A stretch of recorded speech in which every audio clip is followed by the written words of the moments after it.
My child, stop what you're doing and lean in. This is not just another message. This is a divine alert. I've waited until now, this very hour, to speak this word to you because everything in your spirit, your surroundings, your future is about to shift. Tonight is not casual. It's catalytic. What I'm about to say will demand your full attention, your heart, your ears, your obedience. Don't scroll. Don't skip. Don't blink. Stay with me. From first breath to final word, this is your commissioning. I'm not whispering. I'm roaring. I'm not hinting. I'm handing you keys. What happens in the next few minutes will mark you. Your next move, your next breakthrough, your next battle, they all hinge on what I'm about to reveal. What? Listen. Today. Because once this begins, nothing, and I mean nothing, in your life will stay the same. My beloved, still your spirit now and lean in closer than ever before. This is the very breath of my presence pressing against the fabric of your existence, and I need you to receive this not as information, but as invitation. Tonight is unlike any other. It is not common. It is not casual. It is not coincidental. This night has been whispered in the chambers of heaven long before you ever knew the meaning of surrender. I carved it with the edge of my divine intention. I marked it with the weight of my holy fingerprints. Every detail, every second, every divine encounter that is coming forth in this moment has been prepared in secret, and I have chosen now to reveal it to you. I need you fully present, not distracted, not dulled by routine. I am not sending this word as comfort only, I am sending it as command.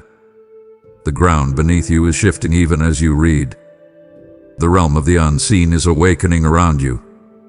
I have lit a match in the spirit, and it is beginning to burn through every veil that once separated you from understanding what I am truly doing. This is not just a message to lift your spirit. This is a summons from my throne. The kind of holy call that heaven doesn't repeat twice. The night is sacred, and I call it so not because of what you've planned, but because of what I've ordained. I call it sacred because it carries the weight of something eternal wrapped in the silence of night. It's the kind of sacred that cannot be faked, cannot be hurried, and cannot be delayed. This is not a seasonal encouragement. This is a specific moment written into the timeline of your destiny. I hovered over this night before you were born. I designed it while others overlooked you. I crafted its significance while you walked through seasons of silence and didn't even know you were being prepared for something greater. And now the appointed time has come. I need your full attention, not to add another religious exercise to your day, but because something divine is passing by, and I don't want you to miss it. You didn't stumble into this moment. I drew you into it. The very ache in your chest, the weight you couldn't explain today, the sudden sense that something bigger is unfolding, that is me. That is my spirit moving through the airwaves of your atmosphere, wakening your heart to know that this isn't a bedtime routine. It's a holy appointment. I'm standing at the edge of your night, beloved, not as a passive observer, but as the eternal one holding breakthrough in one hand and instruction in the other. And I have come not just to remind you of what I've said before, but to reveal what I have never said to you until now. My child, I speak to you with the urgency of eternity wrapped in the softness of a whisper. There is something stirring beyond the veil, movement in realms that don't submit to clocks or calendars. The unseen is no longer silent. It's swelling, it's shifting, it's stirring with the sacred orchestration of promises about to be performed. There is a divine commotion taking place behind the curtain of your awareness, and though your natural eyes have not yet perceived it, your spirit has already started to tremble under the weight of what's coming.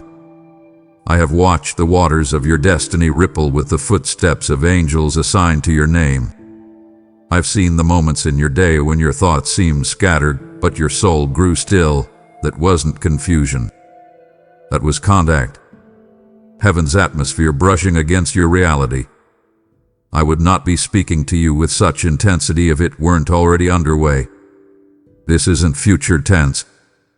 This isn't pending. This isn't waiting for approval. It has begun.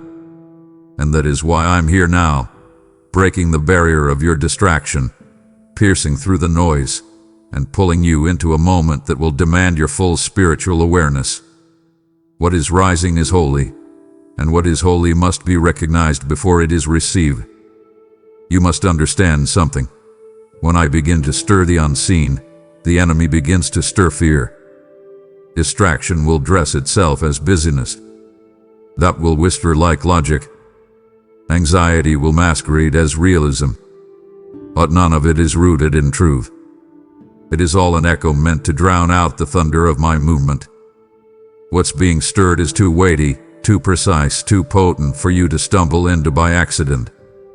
I am preparing you on purpose because I've set in motion something irreversible. It's the kind of divine momentum that does not submit to man's hesitation. It's the kind of shift that interrupts bloodlines, reverses verdicts, and resets timelines. If I allowed you to enter this night unaware, you misread the silence as stillness, but it is not still. It is sacred. It is simmering. It is the calm before my command shatters the ceiling that's hung over you for far too long. I am stirring the very core of your calling, and I will not let you sleepwalk through something this holy. That ache in your chest, that's me. That urgency behind your sighs, that's me. The unsettled peace that refuses to let you get comfortable in old patterns, still me. You've been asking for answers. You've cried for clarity. And this moment of awakening is my answer, wrapped in mystery but laced with meaning. I won't let you miss it. And hear me clearly. What I'm stirring will not stop because you feel unready. I have not chosen this hour based on your strength, but on your surrender. You've reached a level of obedience that has triggered a reaction in heaven. You didn't even know how close you were when you almost gave up. You assumed you were behind. You thought you were late. But child, you're right on time. My timing isn't waiting on your perfection. It's unfolding because of your persistence. I saw you trust me when nothing changed. I heard you whisper yes through gritted teeth and tear-streaked cheeks. That obedience was not overlooked. It was recorded. And now it is being rewarded. You are not hearing this by accident. I stirred this message in the depths of eternity and released it into the precise minute your heart would be able to carry it. You are not too broken. You are not too distracted. You are not too behind. You are positioned, perfectly positioned. And I am here, stirring the unseen, not to tease your hope, but to birth something holy, something irreversible, something undeniable. That is why I cannot allow you to walk into this night unaware. You've been sensing it, haven't you? The slow burning unease, the sacred discomfort that you couldn't explain. The moments where your heart felt heavy but your mind had no words. The spaces in your day when joy felt distant and familiar things felt strangely foreign. That was not depression. That was not fatigue. That was me. That was my spirit quietly knocking against the door of your atmosphere, rearranging what no longer fits the future I'm unfolding. What you've been calling pressure has actually been my presence pressing deeper into places you've kept guarded. The tension is not punishment. It's transformation. You're feeling the weight of something that hasn't fully arrived but is already near enough to shift your atmosphere. That's why you can't rest like before.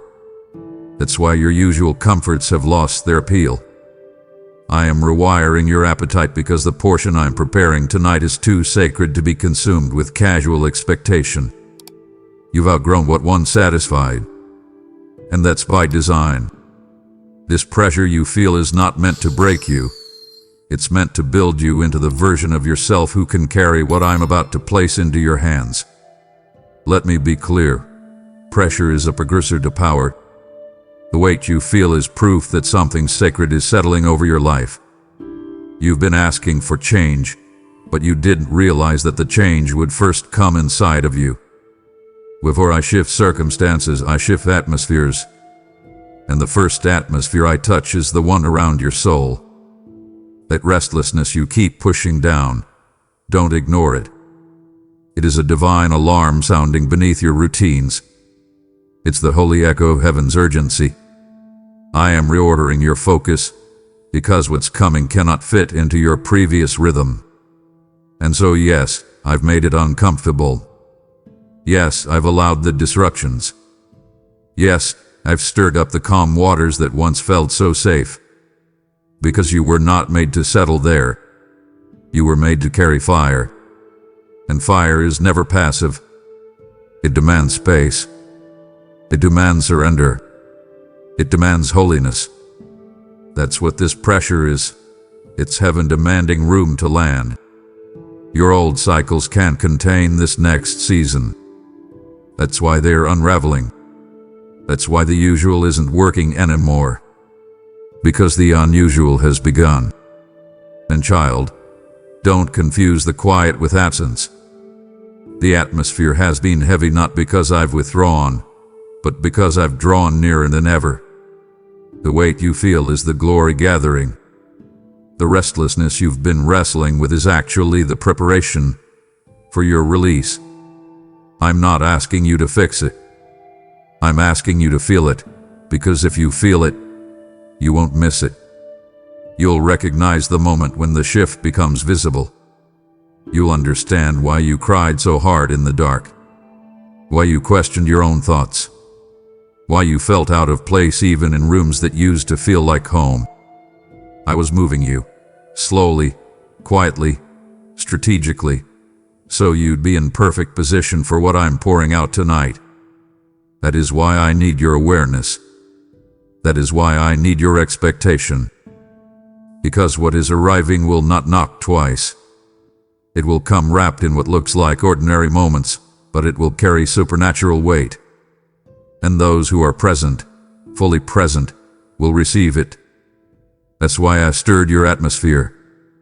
That's why I pressed on your heart. That's why you're here. I'm not just preparing the night. I'm preparing you for what this night will unlock. My child, long before your voice learned to whisper my name, long before your heart dared to hope again, I had already inked this night into the scrolls of heaven. While you were still tangled in questions, still battling confusion, still breathing through the pain of the unknown, I was writing. I was crafting. I was aligning moments like stars to converge upon this night. What feels sudden to you has been in slow motion in my realm, building momentum like a holy wave rising in silence. You have not stumbled into this hour. You've arrived. You've reached the edge of something sacred.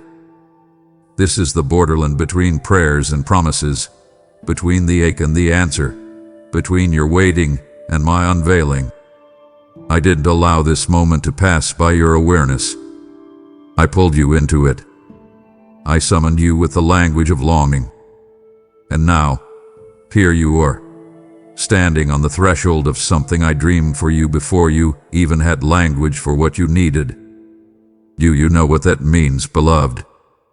It means this moment has never been about your qualifications. Not your strength, not your background, not your perfection. And no, what brings you here is grace. Relentless grace. Sovereign grace. Grace that wraps itself around your weakest parts and says, this one still belongs. You've doubted yourself, but I've never doubted you. You've questioned your journey, but I've never questioned your worth. Every detour, every heartbreak, Every door that slammed when you were trying to do what was right. I saw it. And I wrote through it. I didn't cross out your name when you stumbled. I didn't rewrite the scroll when you cried in confusion. I simply kept writing, kept weaving, kept preparing. I tucked tonight into the folds of eternity as a moment that would collide with your reality when the hour was ripe. And child, it is ripe now. The heavens have leaned low. The angels are in position. The doors that refused to budge yesterday are now trembling with permission to open. And it's not because you forced them. It's because I said, now. This is the edge of fulfillment. But not the kind of fulfillment that simply scratches an itch or checks a box. No, what's coming carries the weight of years. Years of silent obedience. Years of holding on to invisible promises. Years of choosing me when no one else understood why. You thought you were simply enduring. But you were qualifying. You were proving faithful. And now the scroll is unfolding in real time. And it won't read like fiction. It will feel like the truth you've known in your spirit all along. The whispers I've placed inside you. The dreams you dared not speak aloud. The moments you dismissed as wishful thinking. Those were seeds. And tonight, some of them are cracking open. The fulfillment will not be loud. It will not come with fireworks and fanfare. But it will come with weight. The weight of recognition. The weight of clarity. The weight of suddenly understanding why you had to endure the way you did. You are not just standing at the edge of breakthrough. You're standing in the very moment I wrote for your becoming. The ink is still fresh, and heaven is ready to reveal what I've sealed for this very hour. I want you to hear this from my heart, my child. Not one word you've prayed has gone missing. Not a single syllable. Not a single tear. Not even the prayers you whispered under your breath when you didn't know what to say. The ones you thought were too messy, too broken, too raw. I caught them on. I caught them like rain, and I stored them like treasure. Your prayers have never been scattered. They've been gathered, held in the archives of my remembrance, stored in the vaults of my mercy. And now, the time has come for the echo of your prayers to collide with the force of my answer. What once felt like silence is about to sound like breakthrough. What once felt like an unanswered plea is about to roar with fulfillment. The time has come, and the collision is holy. You've wondered if I was listening. You've begged for confirmation that your words mattered. You've replayed the quiet moments and asked, did I even pray right? Oh, child, you could not have prayed more powerfully. Because you prayed from the ache. You prayed from the depth. You prayed from the hollow places others couldn't see. And it is those prayers, the ones soaked in surrender, wrapped in weariness, drenched in desperation, that I honor most. I am not impressed by eloquence. I am moved by honesty. I do not need poetic language. I need your truth. And that's what you gave me. You gave me your truth. Your trembling voice. Your vulnerable yes. And now heaven is responding. The angels have already begun to move with the scent of your intercession in their wings. You have shifted something in the spirit, and the release is already underway. This isn't a trickle, child. It's a floodgate. The pressure has been building for longer than you realized, and now the dam is breaking. But it won't break you, it will bless you. You've spent seasons sowing prayers like seeds into soil that looked unresponsive. You thought maybe your words dissolve into the dirt, but they didn't. They took root. They've been growing underground, unseen but not inactive. And now, like a divine eruption, the fruit is breaking through the surface. That's what you're feeling right now. The spiritual tremble of something long buried beginning to bloom. I'm not just answering one request. I'm responding to the layers, to the layered ache, to the prayers within prayers. I'm responding not just with answers, but with alignment. You asked for a door. I'm giving you the house. You asked for a sign. I'm giving you a strategy. You asked for healing. I'm giving you wholeness. So prepare yourself. Not just emotionally, but spiritually. I'm not delivering answers to pacify your pain. I'm delivering revelation to reposition your future. And it's all colliding tonight. Yes, tonight. Not next year. Not someday. Not when you're more confident, more prepared, more worthy. Tonight, because your spirit is finally aligned with what I've been holding back. The waiting wasn't punishment. It was protection. And now that the time is ripe, I'm not just releasing answers. I'm releasing glory. You will know it by the weight. You will feel it in your atmosphere. You will sense it in your spirit. Your prayers didn't disappear. They were multiplied. And now the harvest is holy, and it's on its way. My child, listen closely. I never designed you just to survive the day. I didn't wake you this morning so you could merely function, scroll, sigh, and slip into sleep untouched.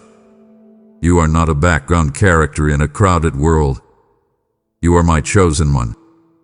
You were awakened on purpose, because this very night, this precise breath of time, is carrying something holy that cannot be postponed. This isn't the kind of revelation that lingers for another season. It's not a later blessing. It's a now unveiling. A sacred shift has already begun, and heaven cannot, will not, delay it any longer. I have waited until your heart was raw enough to receive, until your mind was quiet enough to hear, and until your obedience was mature enough to carry what tonight will release. You see, today was the setup, but tonight is the shift. I allowed the hours to feel heavy because I was preparing your posture. You mistook exhaustion for weakness, but it was me draining the noise out of your soul so my whisper could finally be heard.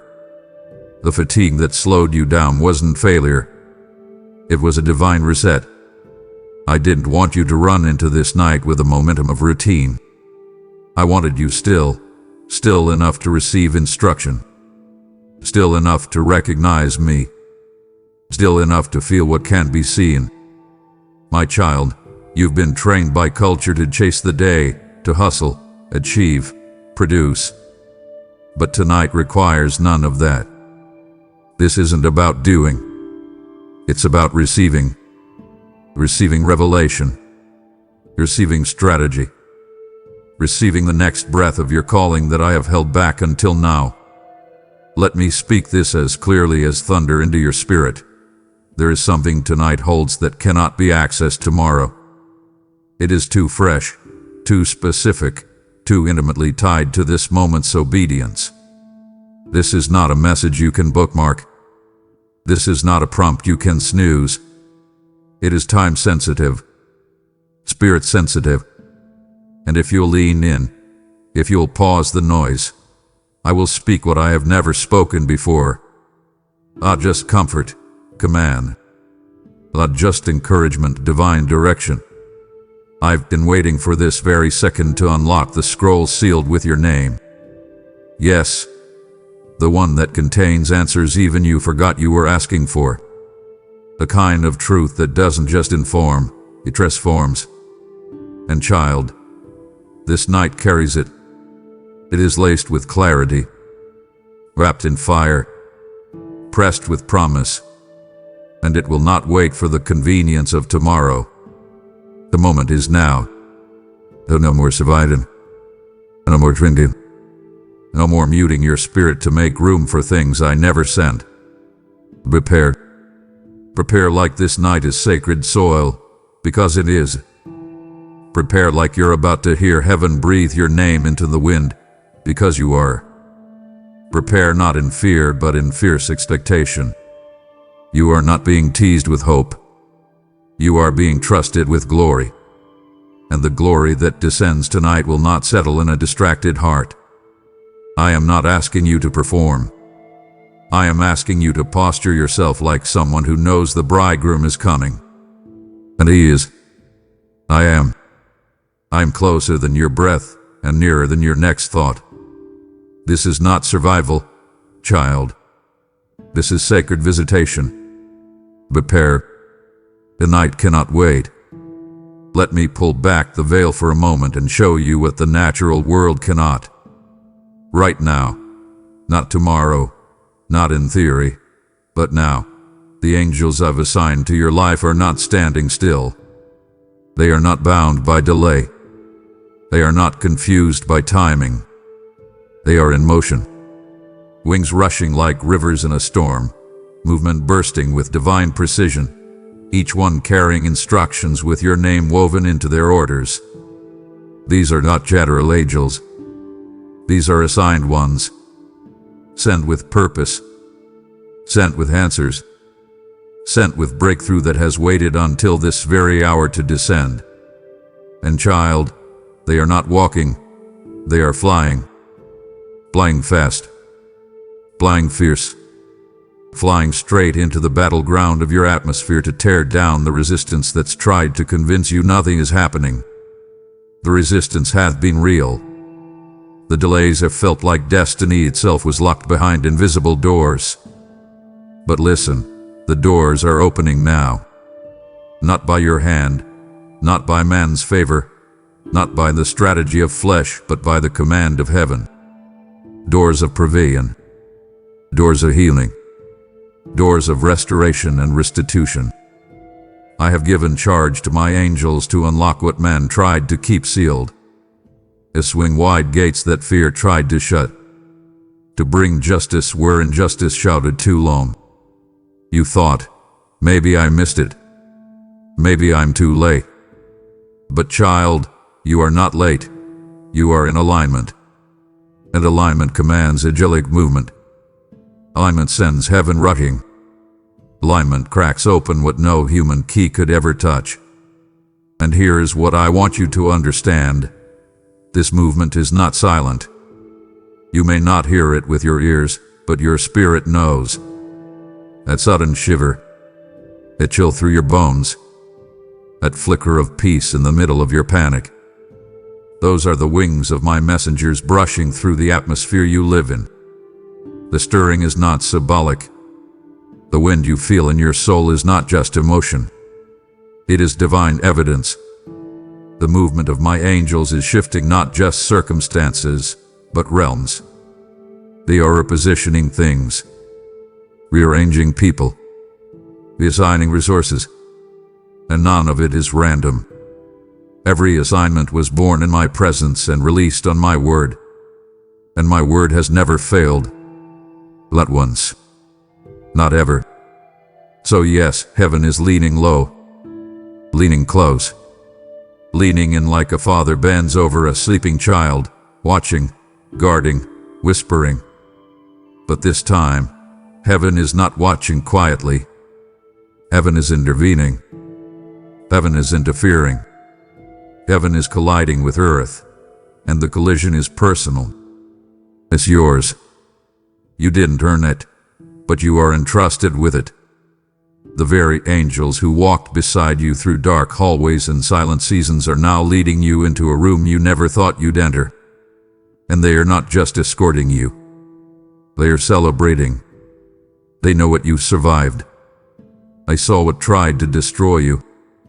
And now they are responding to the command I spoke when I said, go. Release it. It's time. The time is now. A movement is happening. The doors are opening. The heavens are leaning low for you. My beloved child, let me tell you what's really been happening today. Those disruptions weren't random. That storm of confusion that showed up out of nowhere, it wasn't just a bad mood. It was a battlefield. Every sudden irritation, every unnecessary delay, every old temptation that resurfaced like a wave, they were spiritual assignments aimed at your attention. Because the enemy knew something you didn't. Tonight is pregnant with purpose. Tonight carries something so weighty, so holy, so irreversible that if he could just distract you for a few more hours, he might be able to keep you from receiving what I'm trying to place in your spirit. Distraction is never casual. It's calculated. And when it comes like a soft whisper of obligation, check your phone, respond to that email, just watch one more video, you think it's harmless. But child, the enemy doesn't need to destroy you when he can simply divide your focus. He doesn't need to steal your promise when he can steal your posture. And that's what today was about. The pressure, the emotional heaviness, the shallow breathing, the fog in your thoughts, the subtle shame creeping in, telling you you're not prepared, not worthy, not spiritual enough. That was all an attack designed to blind you before nightfall. The enemy saw me preparing something in the secret places, and he scrambled to cloud your clarity. But hear me now, he failed, because I am uncovering the tactic before it can take root. I am revealing the distraction so you can dismantle it. You were never meant to end this day numb. You were meant to end it anointed. You were never meant to crawl into sleep exhausted and spiritually disengaged. You were meant to stand at attention, heart open, spirit alert, soul surrendered. That's why I'm speaking now with such intensity. Because what I'm about to release under the cover of darkness cannot be intercepted by a distracted mind. I move most powerfully in stillness. I deposit my greatest strategies when the noise fades and the night stretches long. But if your spirit is scattered, you'll mistake the whisper for weariness, and you'll miss it.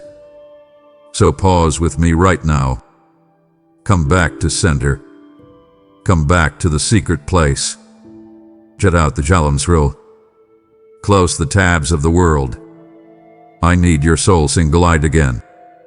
I need you wide-eyed in wonder again. Because what I'm doing under the cover of this night will come with neon signs. It will come softly, supernaturally, in the subtle unraveling of things you thought were stuck. And if your eyes are open, truly open, you'll recognize me. You'll recognize the breath of my movement, the weight of my glory, the sound of doors creaking open in the midnight. But you must be present, fully, expectantly. This is not the time to be scattered. I'm not calling you to multitask. I'm calling you to behold. So come close, clear the clutter, and prepare, because I'm about to do what only I can do. And it begins tonight. Ah, my child, how often you feared the night. Not just the physical darkness, but the emotional midnight. The silent seasons. The lonely hours. You've been taught by the world that progress happens in the daylight. When there's proof. When there's motion. When there's applause. But I tell you the deeper truth. In my kingdom, the most powerful transformations begin in the dark. It's under the surface where miracles start to move. It's beneath the soil where the seed begins to split. It's in the silence where the strategy starts forming. Don't curse the night. It's holy. It's hidden. It's pregnant with something that eyes can't see but heaven cannot ignore. You see, the seed does not scream when it breaks. It doesn't announce its transformation. It simply surrenders to the pressure. It lets the weight of darkness do what light cannot. The soil feels like burial, but it's birth. The darkness feels like delay, but it's development. And tonight, I want you to stop resenting the quiet. I want you to stop assuming that because it's night, nothing's happening. On the contrary, child, the night is where I begin to write. The night is when I sing over you songs of destiny. The night is when I stretch your spirit beyond yesterday's limits and plant revelations you won't fully understand until the sun rises. Yes, there's something holy about this night, not because it's loud, but because it's layered. Hidden in the hush are the hinges of heaven unlocking some miracle. Tonight, the seed of your next season is cracking open. Yes, right now. You won't feel it with your hands. You won't see it with your eyes. But in the realm of the spirit, something irreversible is shifting. You've cried in the dark, wondering if anything is even moving. But let me assure you, while you wept, I was working. While you waited, I was weaving. While you slept, I was sealing promises in place. I am the God who works the night shift. I neither slumber nor sleep, and I specialize in midnight miracles. So take comfort. Rest with reverence. Stop fighting the stillness and start honoring it. There is no threat in this night, only treasure. No panic, only preparation. I have placed you here because you are ready. The soil is rich. The seed has ripened. And the breaking is beautiful. I'm not asking you to produce tonight. I'm asking you to perceive. To perceive that the night isn't a pause, it's a process. The most holy things I've done in your life have happened in rooms no one else saw. And this is one of those nights. So hush your fears. Silence the inner chaos. Feel the ground tremble beneath you. Something is cracking open. And by the time the sun rises, you'll know it began in the dark. My child, there is something sacred I need you to understand. While others close their eyes tonight and drift into ordinary rest, I'm stirring your spirit for something extraordinary. Not to keep you anxious, not to rob you of sleep, but to awaken you into alignment with what is being activated beneath the surface. I am awakening you while others are sleeping, not because you are better, but because you are ready. I have watched you linger longer than most. You sat in silence, searching for me when the noise faded. You've asked me questions that no one else dared to form into words. And because of that hunger, because of that holy curiosity, I am now activating something in you that others are not yet positioned to carry. This is not mere awareness. This is a divine awakening. An activation that reaches deep into your spiritual DNA and reminds your soul of what it was created for. I'm not just turning the lights on inside of you. I'm unlocking the doors. Doors you didn't even know existed. Doors that lead to realms of intimacy, authority, and clarity that cannot be accessed through striving. Only surrender. And you, beloved, have surrendered in ways no one else saw. You surrendered in the hallways of delay, in the cold rooms of rejection, in the invisible warfare where your tears outnumbered your words. You surrendered when you didn't have strength left to keep holding on, and that's why I'm holding you now. That's why I'm waking you now. That's why this moment has been marked by heaven as activation, not just information. You've been wondering if anything is shifting. You've been questioning if the shaking you feel inside is a sign of something breaking down or something breaking open. Hear me, it's breaking open. What feels like emotional trembling is actually spiritual alignment. Your inner ground is moving because the root system of your calling is being activated. I am stretching your reach. I am deepening your discernment. I'm sharpening your senses. You're not just being made aware of heaven's timeline. You're being pulled into it. This is prophetic timing. The moment in which destiny doesn't just pass by, it passes through you. And you must be fully present for it. I will not pour this kind of glory into a distracted vessel. I need you still. I need you surrendered. I need you awake, not just with open eyes, but with open expectation. So while others sleep unaware, stay with me. Rest in me, but don't roll over and miss the signal.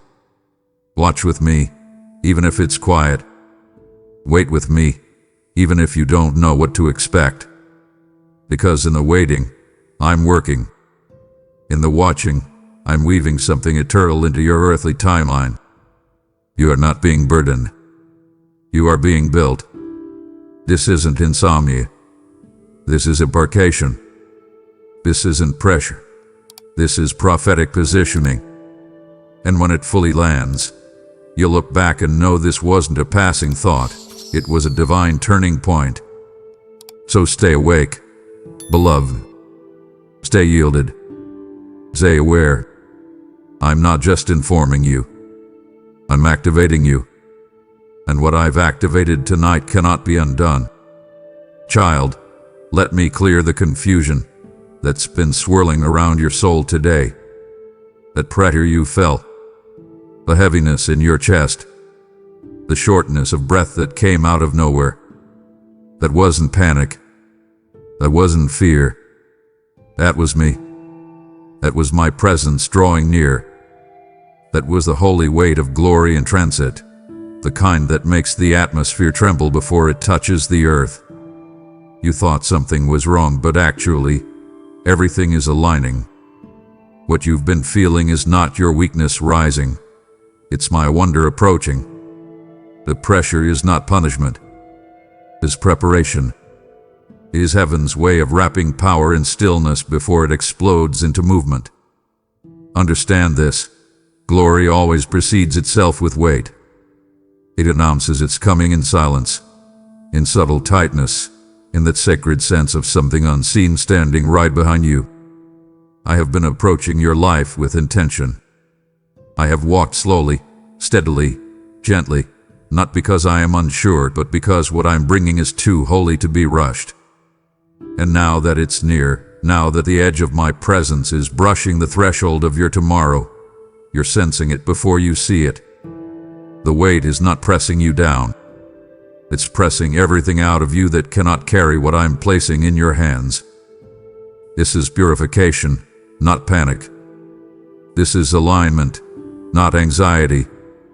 This is preparation, not pressure. And I know it feels unfamiliar. You're used to storms that scream. But glory often enters in whispers. You're expecting lightning, but I've come wrapped in wind. I'm moving differently because I'm doing something different. This isn't the recycled hope of yesterday. This is fresh fire. This is original oil. This is weight with intention. I hovered over your life long enough. Now I'm about to land. And the ground beneath you is responding. That's why you felt off balance. The very soil under your soul knows something is shifting. You don't have language for it yet, but I promise, what you feel is not random. It is sacred movement. And when the glory fully rests, you will understand why the pressure preceded it. So exhale, beloved. Don't run from the weight. Don't resist the stirring. Don't assume you're unraveling when you're actually being rewoven. The weight of glory always comes before the wave of manifestation. This is the egg before the arrival, the contraction before the crown. You've carried the promise long enough in silence. But now I'm placing the mantle on your shoulders, not because you're ready in your own eyes, but because I've deemed you ready in mine. The weight you feel is the confirmation of what's coming, and it's closer than you think. Not weeks, not months, moments. So lean in. Stay steady. Let the weight press out the lies, the fear, the unworthiness. Let it press in the fire, the clarity, the calling. This pressure is sacred. This moment is holy. And my glory is almost here. My beloved, let me break the illusion that your arrival at this moment was random. Let me tear down the lie that you simply drifted here by coincidence, or stumbled into tonight by the rhythms of routine. Oh, this moment is marked. This moment is monumental. This moment is mine. I didn't whisper it gently into time's ear. I thundered it. I declared it with fire. I carved it into the calendar of eternity with the blade of my own voice. The moment you are living right now, this hour, this tension, this shift, this strange internal pull that you cannot explain. It is the manifestation of something that has already echoed through heaven. You are not an extra in someone else's story. You are the center of a divine assignment. You were summoned here, summoned by my spirit, summoned by my strategy, summoned by the sound of heaven calling you forward. There are moments in life that feel like driftwood, days that pass like forgettable wind. But this is not one of those moments. This is a hinge point in your personal history, a turning, a divine pivot, a line in the sand between what was and what will be. And I ordained it. I orchestrated it. I protected it. While you were crying over closed doors, I was sealing this one open. While you were wondering why things weren't progressing, I was securing the gate to this very hour. You thought I had forgotten you, but in truth, I was just preparing the exact coordinates where your name and my glory would collide. This moment is thunderous in the spirit. Can you feel it? That's not tension. It's arrival. You've arrived at the very edge of what I shouted into time before you ever existed. You've been faithful in the fields of silence, faithful in the waiting rooms of heaven, faithful when the heavens seemed shut and your prayers felt like they were bouncing off brick walls. But child, none of it was wasted. Every quiet yes you whispered echoed louder in my throne room than the loudest applause of earth. Every time you chose to remain when walking away seemed easier, you added weight to this moment. That's why I summoned you. I don't summon the loudest. I summon the loyal. I don't summon the perfect. I summon the present. And you, even in your weariness, even in your wandering, even in your weakness, you've remained. And that has written your name in bold ink across the banner of tonight. So let this be clear. You are not standing on the sidelines of your life. You are standing in the spotlight of my purpose. You are not observing a move. You are being pulled into the center of it. You are not just included in what I'm doing. You are integral to it. You are the answer to someone else's intercession. You are the living evidence of a God who summons ordinary people for extraordinary purposes. You've wondered if you're too late, too tired, too broken, too distracted, but none of those things scare me. Because I don't summon by status. I summon by spirit. And your spirit has responded to the call. That's why the atmosphere around you feels different. That's why your heart has been trembling for days without explanation. That's why you can't shake this feeling that something bigger is breaking through. Because it is. You've been summoned. You've been appointed. And heaven is ready. So step into what I thundered and watch it unfold. My child, if this word has stirred something deep within you, do not let the flame remain in silence. When you respond to my voice, when you give into my movement, you are not just supporting a message, you are releasing a mantle. Souls are hanging in the balance, and through your sacrifice, my fire reaches farther, my voice grows louder, and the oil flows freely to the next one I'm calling. This is more than support. This is a seed sown into sacred ground that will reap a supernatural harvest. As it is written, those who refresh others will themselves be refreshed. And I say to you now, prepare for overflow, because you gave into overflow. If I am prompting your spirit now, obey me. Use the super thanks, join the membership, or pour into this word through the PayPal link in the description. Your giving isn't late. It's prophetic. It's right on time. Do it now. Oh my child, if only you could see what I see when I look at you. If only you could hear how heaven has spoken your name, not with pity, but with power.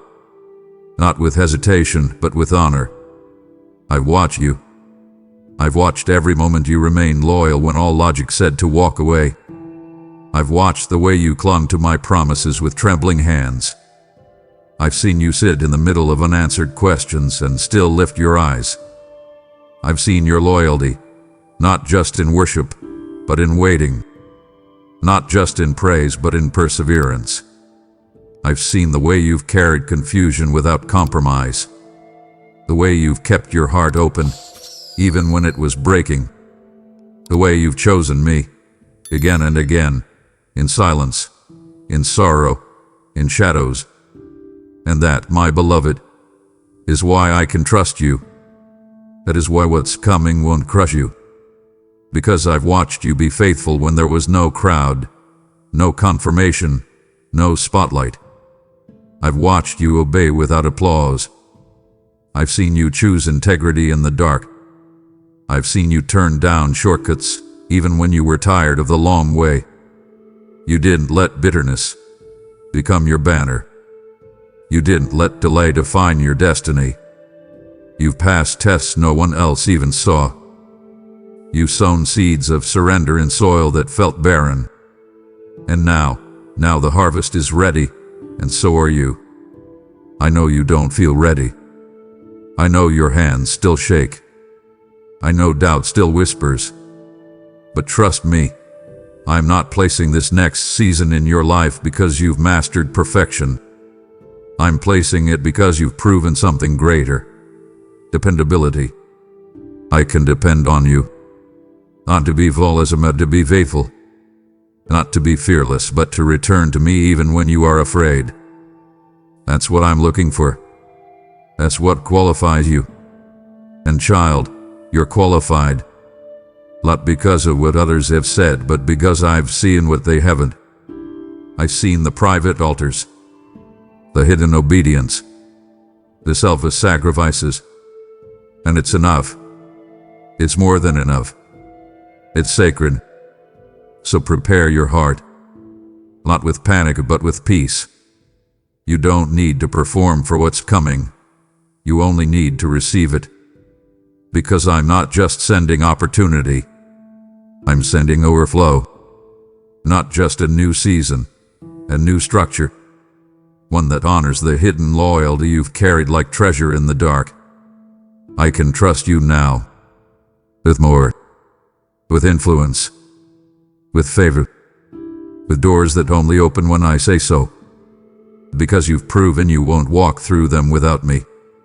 I watched you stay when everything said go. Now I'm placing something in your hands that only the loyal can carry. And I promise, you won't carry it alone. Yes, you felt it. A tug. A tightening in your chest. That sacred tension rising slowly, almost like a whisper sneaking through the cracks of your awareness. You thought you were just feeling off, just overwhelmed, just tired. But I tell you this now, what you've been sensing isn't fatigue. It's divine friction. It's the pull of transition. It's the echo of what I've already set into motion. You didn't imagine the shift. You discerned it. Before your eyes saw the evidence, your spirit picked up the tremor in the unseen. Before the doors opened, your soul started pacing the hallway. What felt like emotional restlessness was spiritual readiness beginning to stir. And child, it's not just stirring anymore. It's storming. Yes, the whisper is becoming a roar. What I whispered in the midnight of your waiting is about to thunder in the daylight of your reality. What I told you quietly in tears is about to shout through your testimony. You've wrestled with this moment. You've wondered, am I making this up? Am I just hoping too hard? No, child. You're not making this up. You're catching up to what heaven already knows. You're aligning with a revelation that didn't start today. It started in eternity, and now the veil is thinning, the air is shifting, and the whisper is rising. I spoke it before time, but you're about to walk it out in time, and it will be undeniable. I want you to pay attention, not to chaos but to confirmation. I want you to stop second guessing and start stepping into what you already feel deep inside. You are not delusional. You are not overly emotional.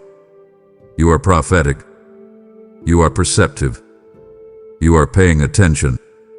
And because of that, you've become highly sensitive to the tremors of transition. That's why small things feel big lately.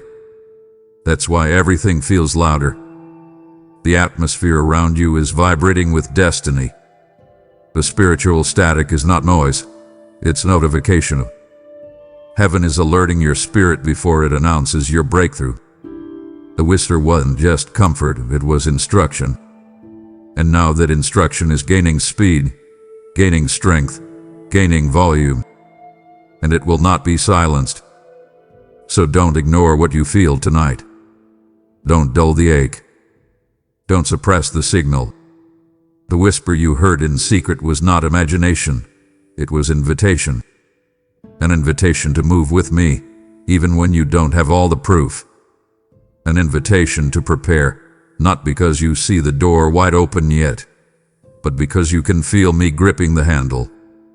The roar is coming, and when it breaks through, it will confirm everything I've spoken in the stillness. So don't run from the roar, stand in it. Own it. Let it break every lie that told you this was all in your head. Because this isn't a feeling, it's fulfillment in motion. A shift is real. The roar is rising, and it's yours.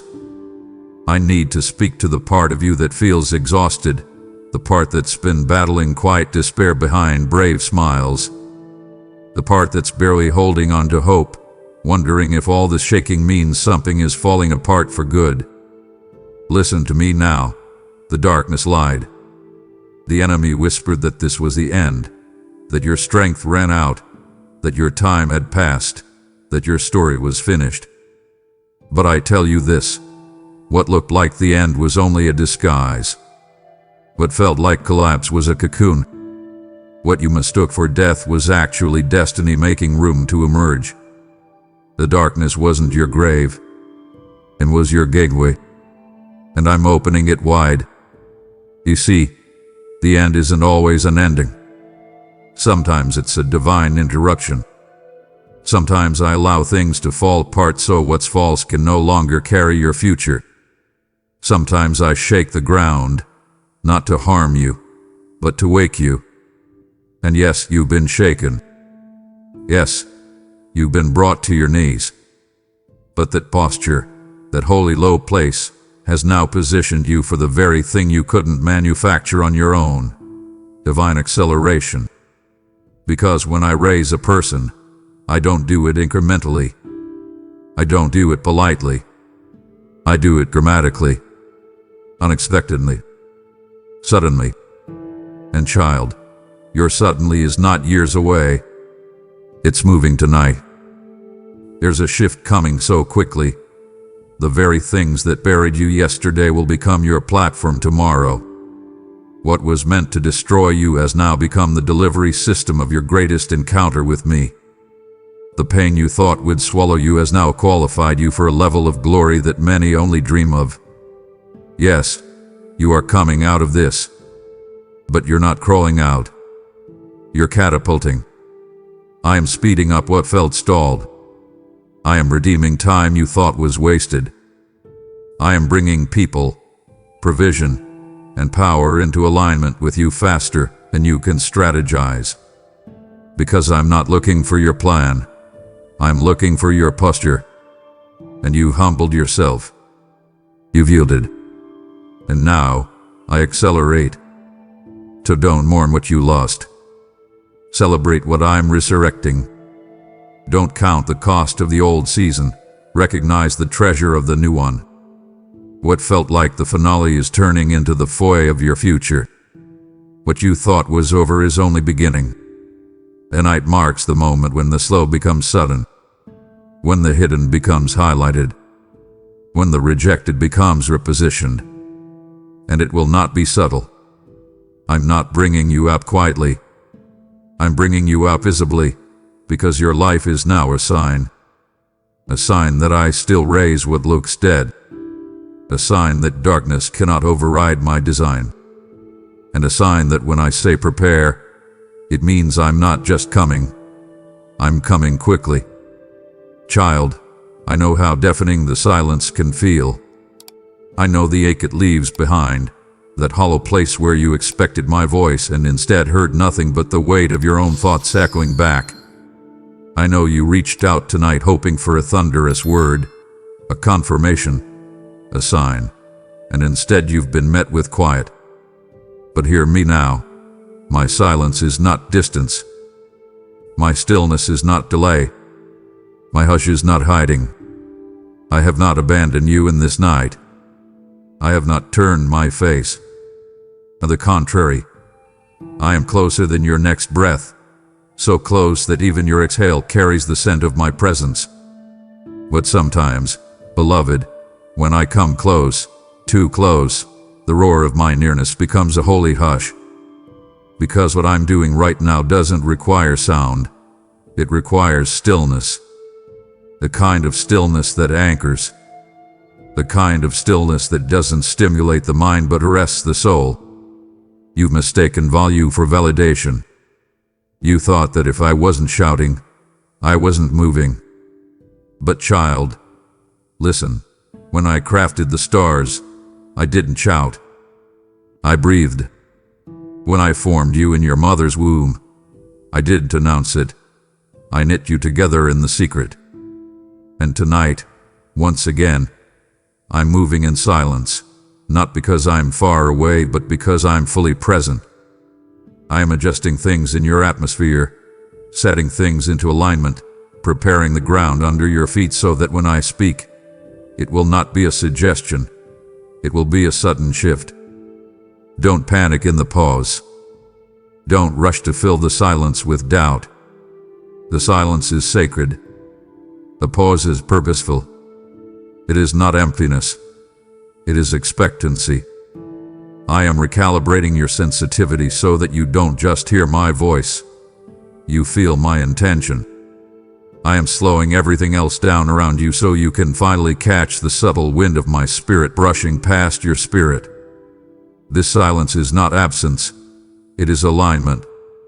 You are being synchronized to heaven's timeline, to heaven's tone, to the soft cadence of the Father who loves you too much to let noise distract you from the next instruction. And that's why I'm quiet, because I want you to hear not just my words, but my weight. So do not fear this stillness. Welcome it. Lean into it. Let it settle over your questions like a weighted blanket of glory. Let it do its deep work in you. I am forming things in your soul that no conversation could ever deliver. I am correcting your inner compass, healing your spiritual eyesight, and restoring your hearing to recognize me in the whisper, not just the whirlwind. And when I do speak, when the silence breaks, it will not be noise. It will be clarity. It will be fire. It will be direction you can walk on like solid ground. So rest, child. I am here. And though the room may feel quiet, heaven is anything but silent. Alignment is happening. Right now. And soon, everything will make sense. Beloved, I need you to hear me clearly.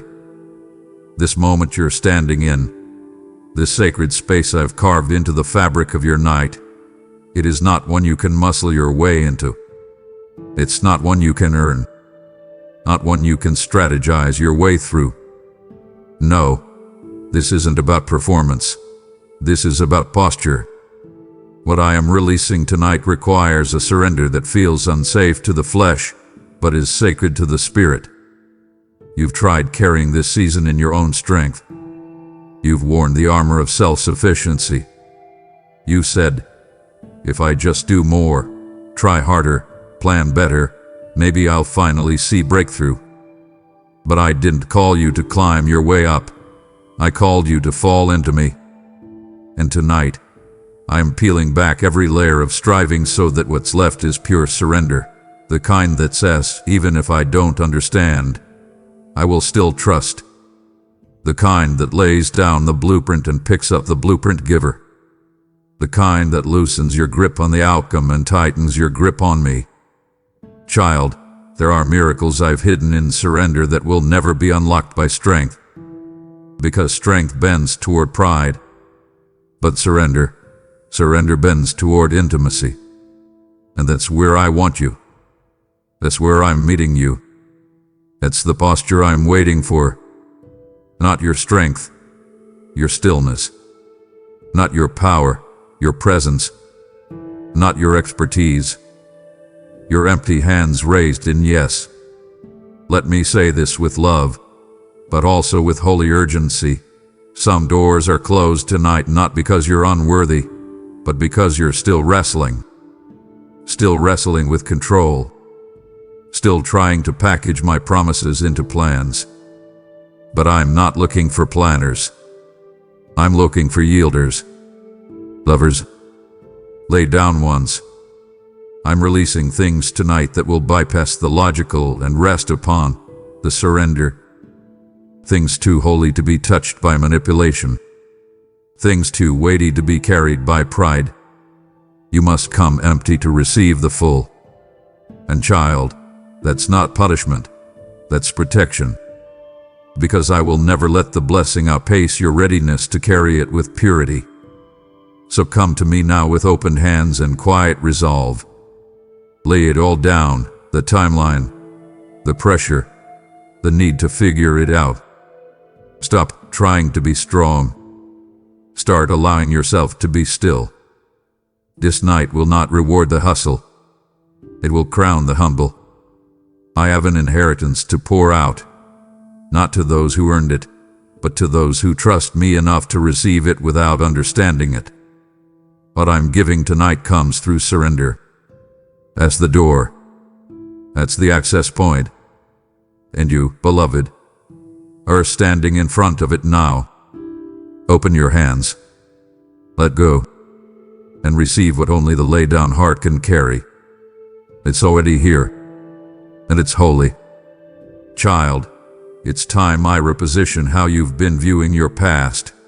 Those seasons where nothing moved, where doors stayed shut, where your prayers seemed to echo into emptiness. You assumed delay meant defeat. You assumed closed gates meant abandonment. You believed stagnation meant failure. But hear me now. Those delays were not denials. They were divine protections. They were holier routes. They were my positioning work behind the scenes so that when the window opened, it would open wide enough for all I've kept for you to rush in. All those times you felt stuck, they weren't seasons of cancellation. They were seasons of calibration. They were whispers in disguise, redirecting you into my timeline, onto my path, aligned with my wisdom. Let me show you how the unseen weaves. Every delay you bore had a purpose, to preserve you from what would have overwhelmed you, to wait until your heart matured enough to carry the weight of what was coming, to secure doors that would otherwise have been too early to open. If I had granted every request at the first cry, you might have been crushed by your own breakthrough. But I love you too much for that. So I paused, I withheld, I asked you to remain faithful through the waiting. I asked you to hold the tension between what you felt and what I promised. And you did, even when there was no clarity. Even when others questioned your hope. Even when your own faith whispered faint. That is why tonight is not a rescue. It is a release. You are not being rescued from the delay. You are being released into the next dimension of my promise. Now, see how the routes have aligned. The paths that felt like detours are converging now into one road, one corridor of breakthrough. The alliances you thought were late are lining up at your doorstep. The connections you thought you missed are now making their appearance. The very things you forfeited in good faith are now returning with interest. The delay was rarely about not getting there. It was about getting there in my way, my timing, my preparation, and my protection. Every season where you felt forgotten has actually been a fortress for what was not ready to be birthed yet. And now that time is here, the protection has served its purpose, and the route is complete. The sacred waiting is done. Tonight, yes, tonight, you see how those no's were redirecting you to the highest yes I've ever planned. So do not mourn the delays. Do not curse the silence. Do not bury your faith in bitterness. Let me baptize your memory with gratitude. Gratitude for every season I kept you hidden, every moment I withheld what you asked, every door I said not yet. They were not rejections. They were reservations. They were my way of preserving your best until you were ready to carry it with purity. Tonight, your destiny begins to catch up with your prayers.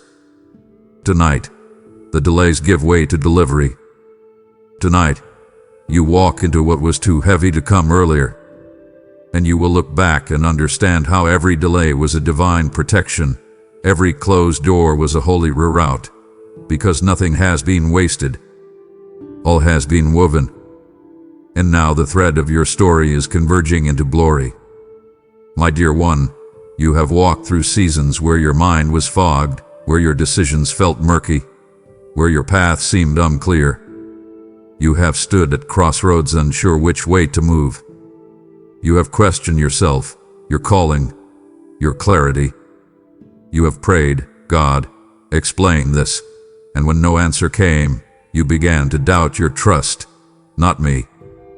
But listen closely, confusion was never chaos. Confusion was my orchestration, woven beneath the surface. At times you didn't know which way to turn. That was me positioning you so that you would depend not on sight, but on my voice. The moments you wanted to run in one direction but felt pulled toward another. The tug was my alignment, not your indecision. What looked like confusion in your timeline was really the blueprint of my sovereignty moving silently in the core of your choices. And I promise you this, there will come a time when your eyes open and the lines will fall into place. You will look back and weep in awe.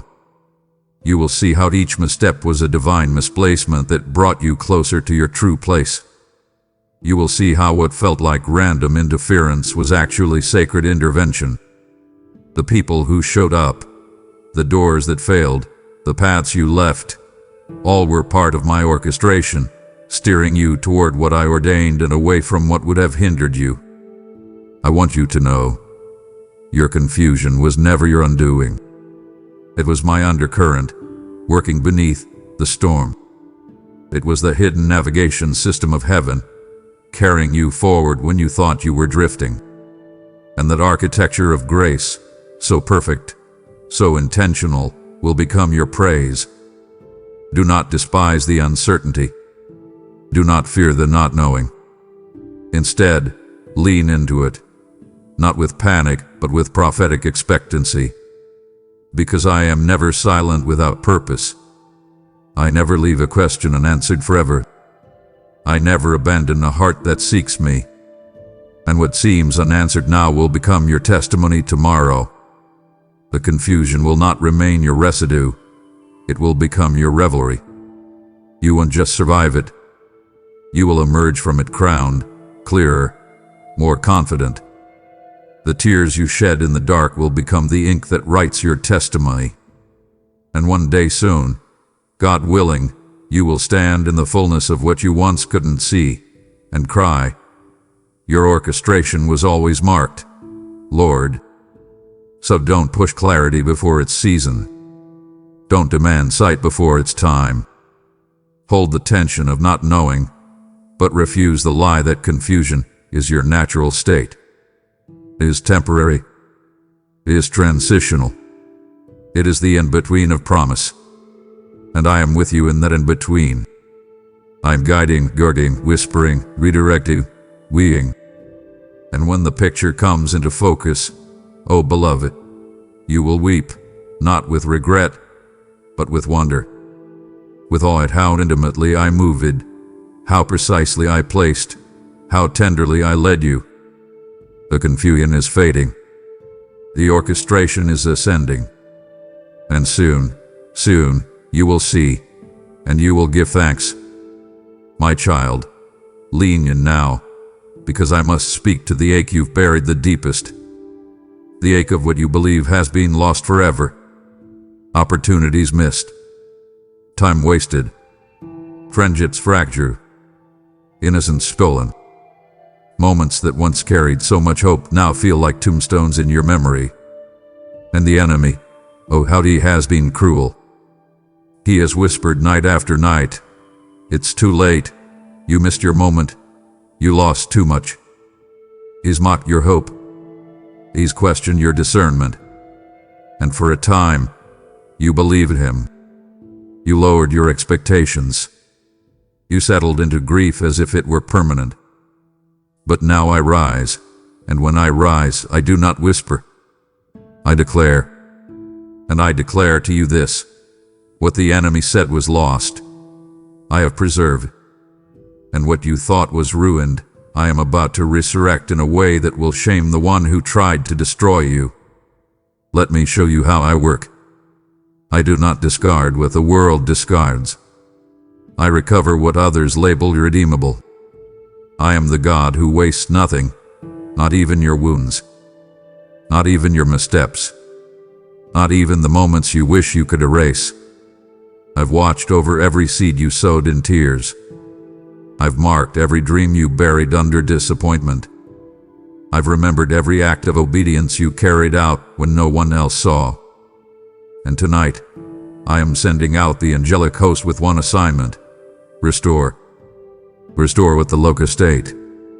Restore what betrayal stole. Restore what trauma fractured. Restore what time delayed.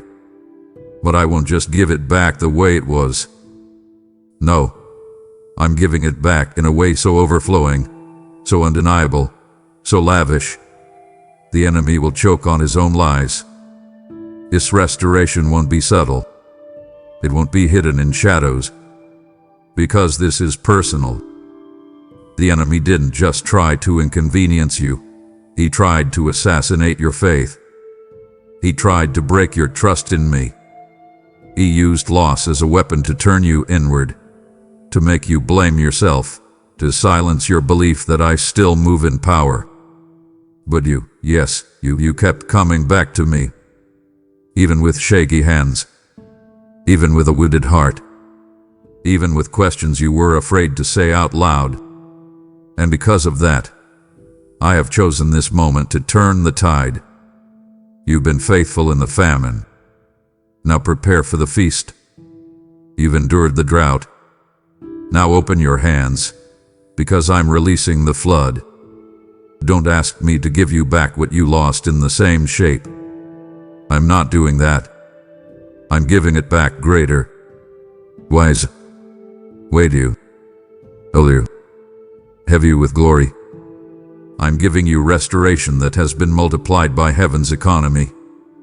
I'm restoring what the enemy said you would never feel again: joy without fear, peace without pressure, confidence without apology, expectancy without doubt. And I'm restoring it not just for you, but through you. Others will be healed by your story. Others will weep in your testimony. Others will watch your life and know this: the enemy should have never touched you. Because what he tried to bury, I am now raising, and what I raise in fire. There's something I need to show you, something hidden in the silence of your waiting. It may feel like nothing is shifting, like your name had been forgotten, like heaven has fallen quiet over your situation. But I say to you now, with divine authority and intimate truth, your name has been spoken, not just on earth, but in the rooms of heaven, in the councils of my will, in the places where strategies for generations are formed. I have whispered your name into the ears of those you haven't met yet. I have echoed your story through realms beyond your sight. And tonight, even now, there are conversations happening about you. And not just about what you've done, but about what you're about to do. You've been faithful in the unseen.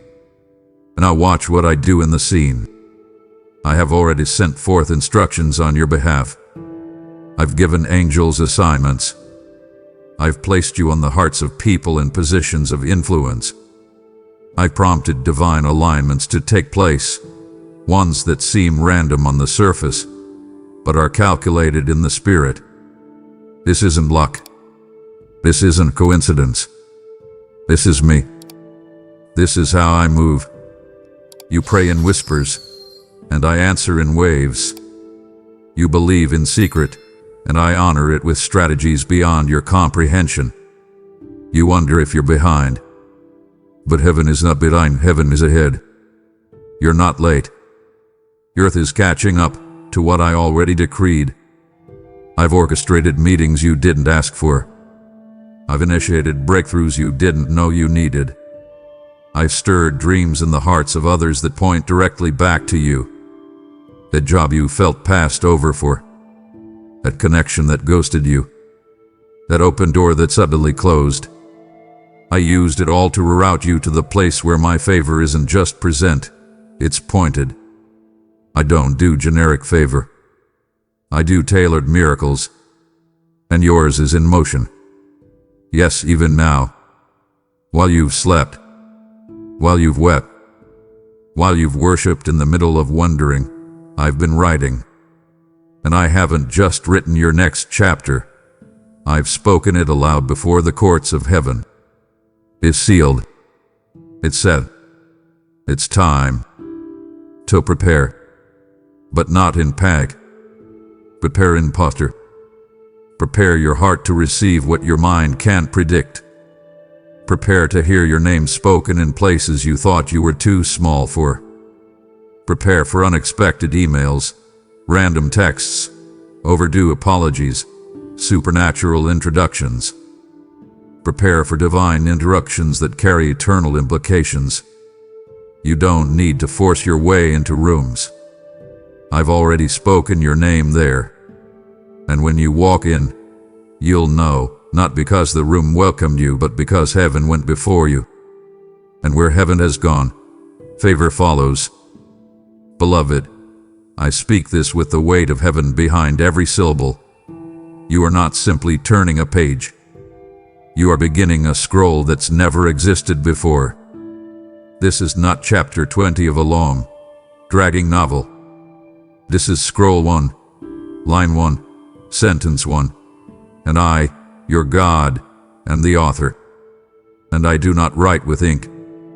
I write with fire, with intention, with prophecy, with a holy boldness that slices through every trace of the past that tried to hold you hostage. I'm not revising what hath been. I'm replacing it. What once carried your story will no longer define your identity. That old season, that cycle of confusion, of near misses, of false starts and subtle defeats, is over. Not in theory, in finality. I've sealed it. I've signed it. And I've shut it. You will not go back there because there no longer exists. You've wondered, why has everything felt so unfamiliar lately? It's because I've taken the pen from your hand. I'm not letting you recycle pain into new plots.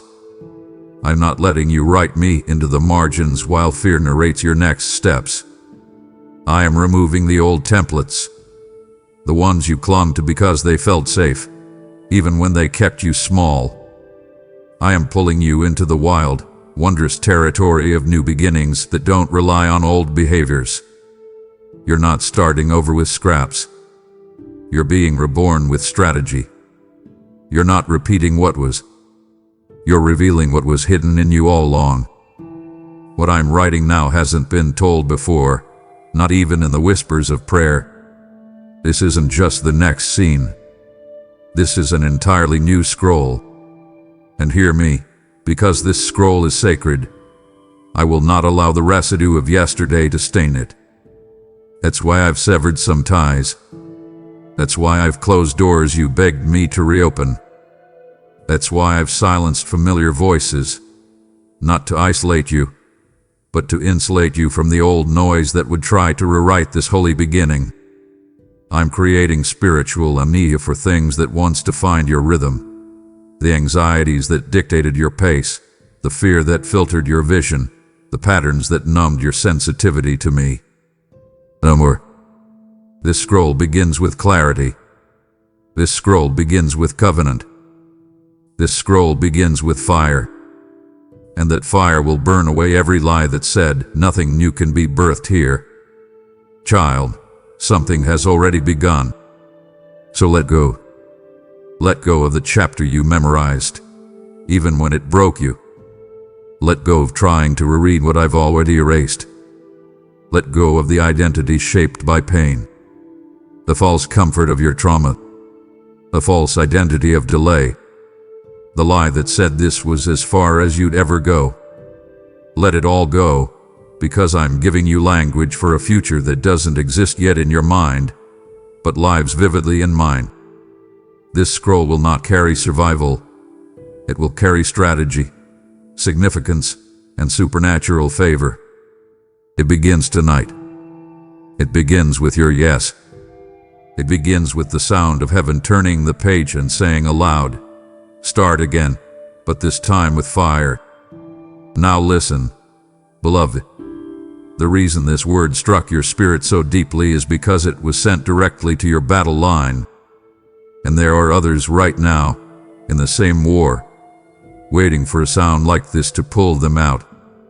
Your seed doesn't just support a video. It commissions a rescue. When you give, you weaponize my word. When you partner with this voice, you become a vessel of deliverance for those I'm calling out of darkness. This is the hour where your giving becomes warfare. A fire on the altar, a sword in the spirit, a river of oil for the weary. He who sows generously will reap generously. I, the Lord your God, say, the ground is ready. Sow now. Bless now. Build now. Go to the super thanks. Become a member, or release your gift through PayPal in the description. Let what blessed you become the fire that blesses others. Move. Oh, my beloved, there is something you must finally understand. The intensity you've been feeling lately, the sudden rise in pressure, the unexpected emotional battles, the inner heaviness that won't go away. It's not random. It's not weakness. It's warfare. And not just any kind. It's targeted warfare because you are standing at the brink of fulfillment. Hell knows it. Heaven knows it. Your spirit knows it.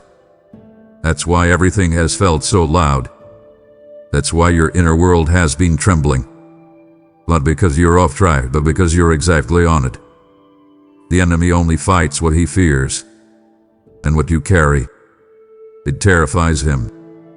You've been wondering, why now? Why just when I felt momentum did I get hit so hard? It's because the ground beneath you is breaking open. Not into chaos, but into manifestation. You are moments away from crossing into the very thing you've labored over in prayer, wept over in silence, and warred for in the unseen. And the enemy knows he can't stop it. So his only strategy is distraction. Distraction that feels like depression. Distraction that mimics anxiety. Distraction that makes you question everything you're calling, your value, your direction. But child, do not bow to the illusion. This is not collapse. This is contraction. And contraction always precedes birth. Listen to me now. Your warfare has become proof. Proof that you are carrying something weighty, something holy, something generational. And the enemy cannot access what's in your spirit, so he attacks what's around you. But even that has limitations. I have placed boundaries around your breakthrough that hell cannot cross. I've drawn the bloodline of Jesus around your purpose. The fight may feel ferocious, but it is failing in the spirit. Every demonic projection is falling flat. Every witchcraft assignment is backfiring. Every lie spoken over your destiny is being reversed and returned void. The pressure you feel is not punishment. It is the tremor of territory being taken.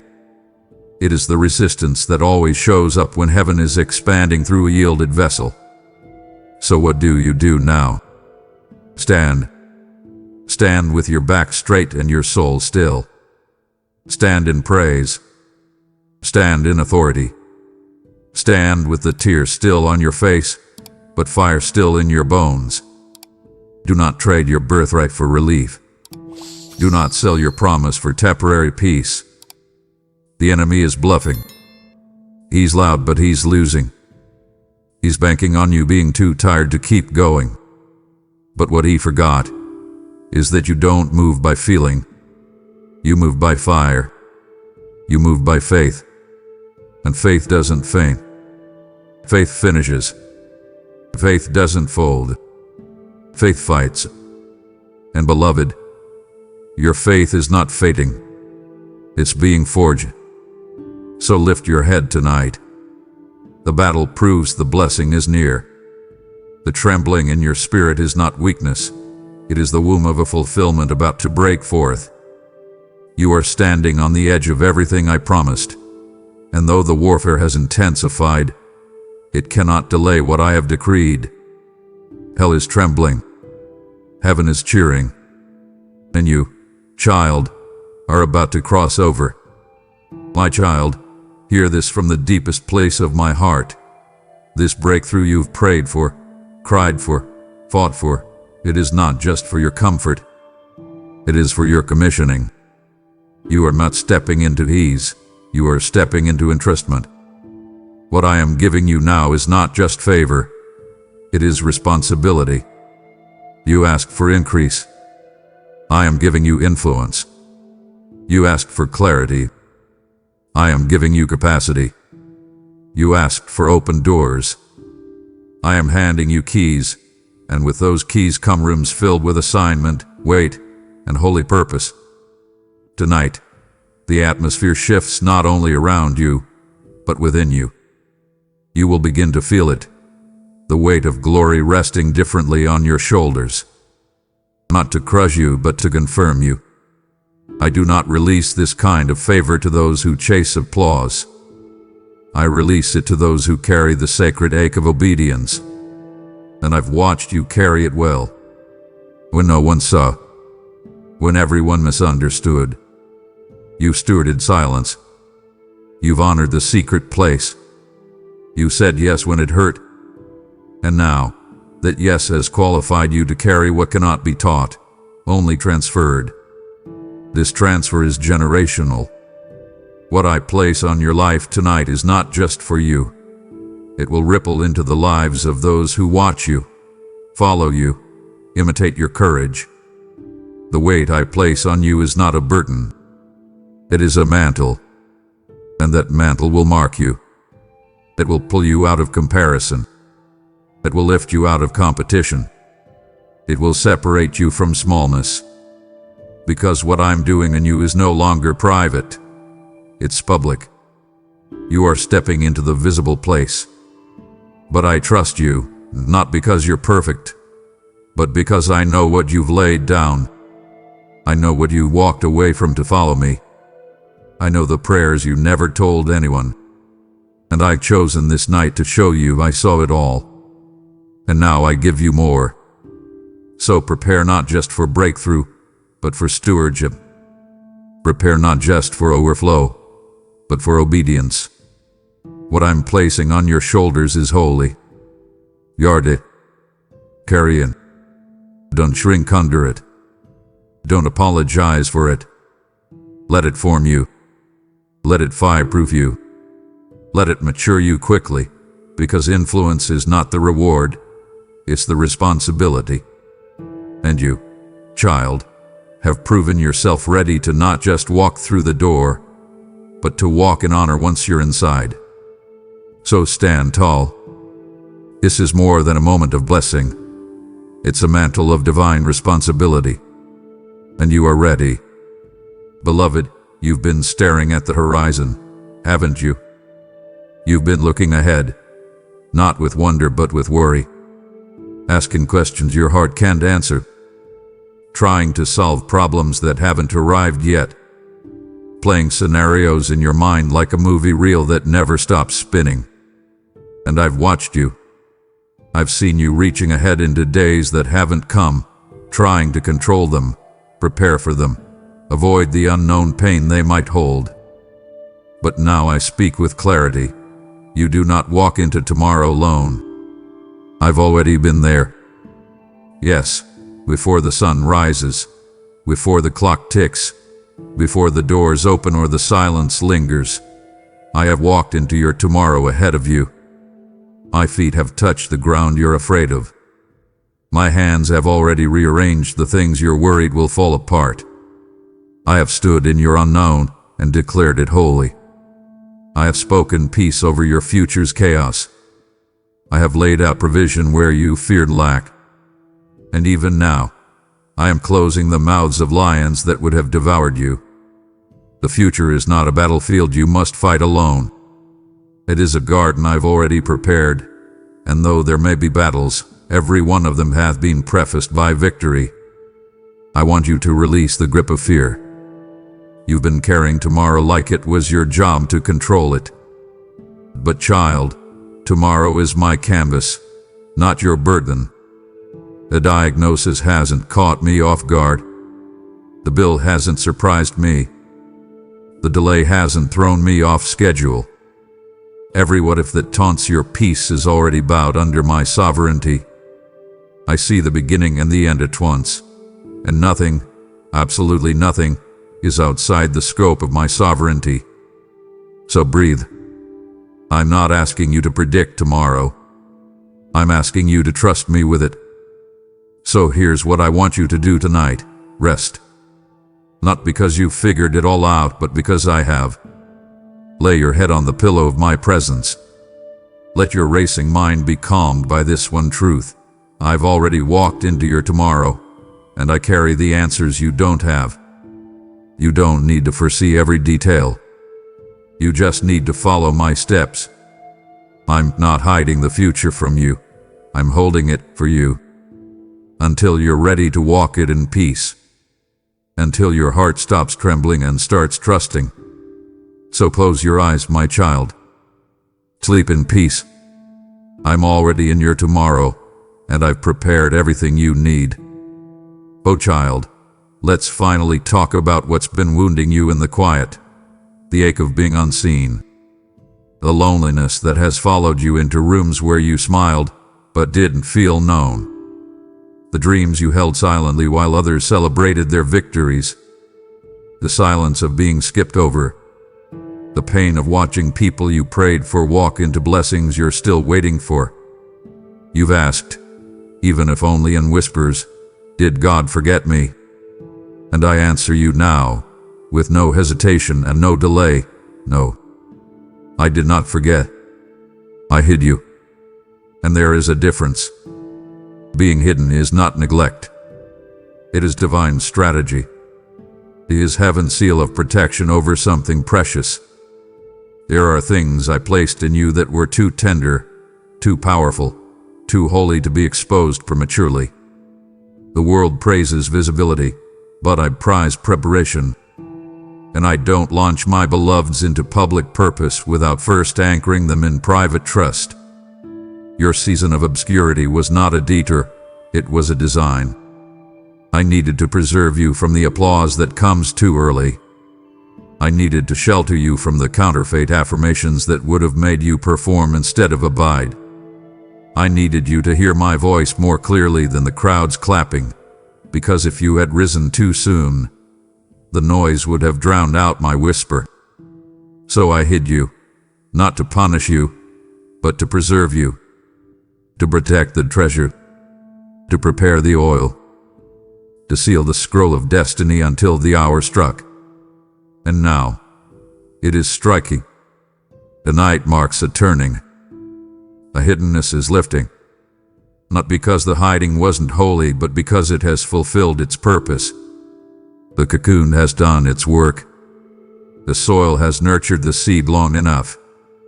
and what was buried is now breaking through the surface. You will begin to see the quiet, uncelebrated obedience of your past seasons transform into unexpected favor in public ones. Rooms you never asked to be in will open. Conversations you never initiated will start. Invitations you never chased will find you. And it will seem sudden to others but not to you, because you felt it building. You felt the pressure in the soil. You felt the stretching. You felt the forming. And now you will feel the release. But don't forget the hiding place. Let it mark you. Let it shape your posture when you step into the light. Let it anchor you in humility when the recognition comes. Let it remind you that public purpose is only sustainable when it flows from private consecration. You were hidden for a reason. And now I'm unveiling you, not to impress but to impact. You will not emerge fragile. You will emerge forged. You will not emerge noisy. You will emerge with weight, with wonder, with wisdom, with a whisper that carries the power to shift rooms, because it echoes with the reverence of one who has been with me in secret. You've been hidden, not forgotten. And now, I bring you into the light. Child, you need to hear me clearly now. You didn't go through everything you went through just to say you made it out. I didn't carry you through fire just so you could live in its aftermath. I didn't sustain you through storms so you could sit among the ruins. No, survival was never the end goal. Survival was the threshold. And now, it's time to cross over. It's time to build. It's time to pick up the blueprints I've hidden inside your spirit and create with me. You were never meant to stay in recovery. You were meant to rise into reconstruction, restoration, renewal, rebuilding what the enemy tried to reduce to ashes. You have builder's blood in your veins, not by trade but by calling. Your survival unlocks something dormant, a sacred strength, a holy stubbornness, a relentless hope. That wasn't born from ease. That was birthed from wrestling, from contending, from crawling when you couldn't walk.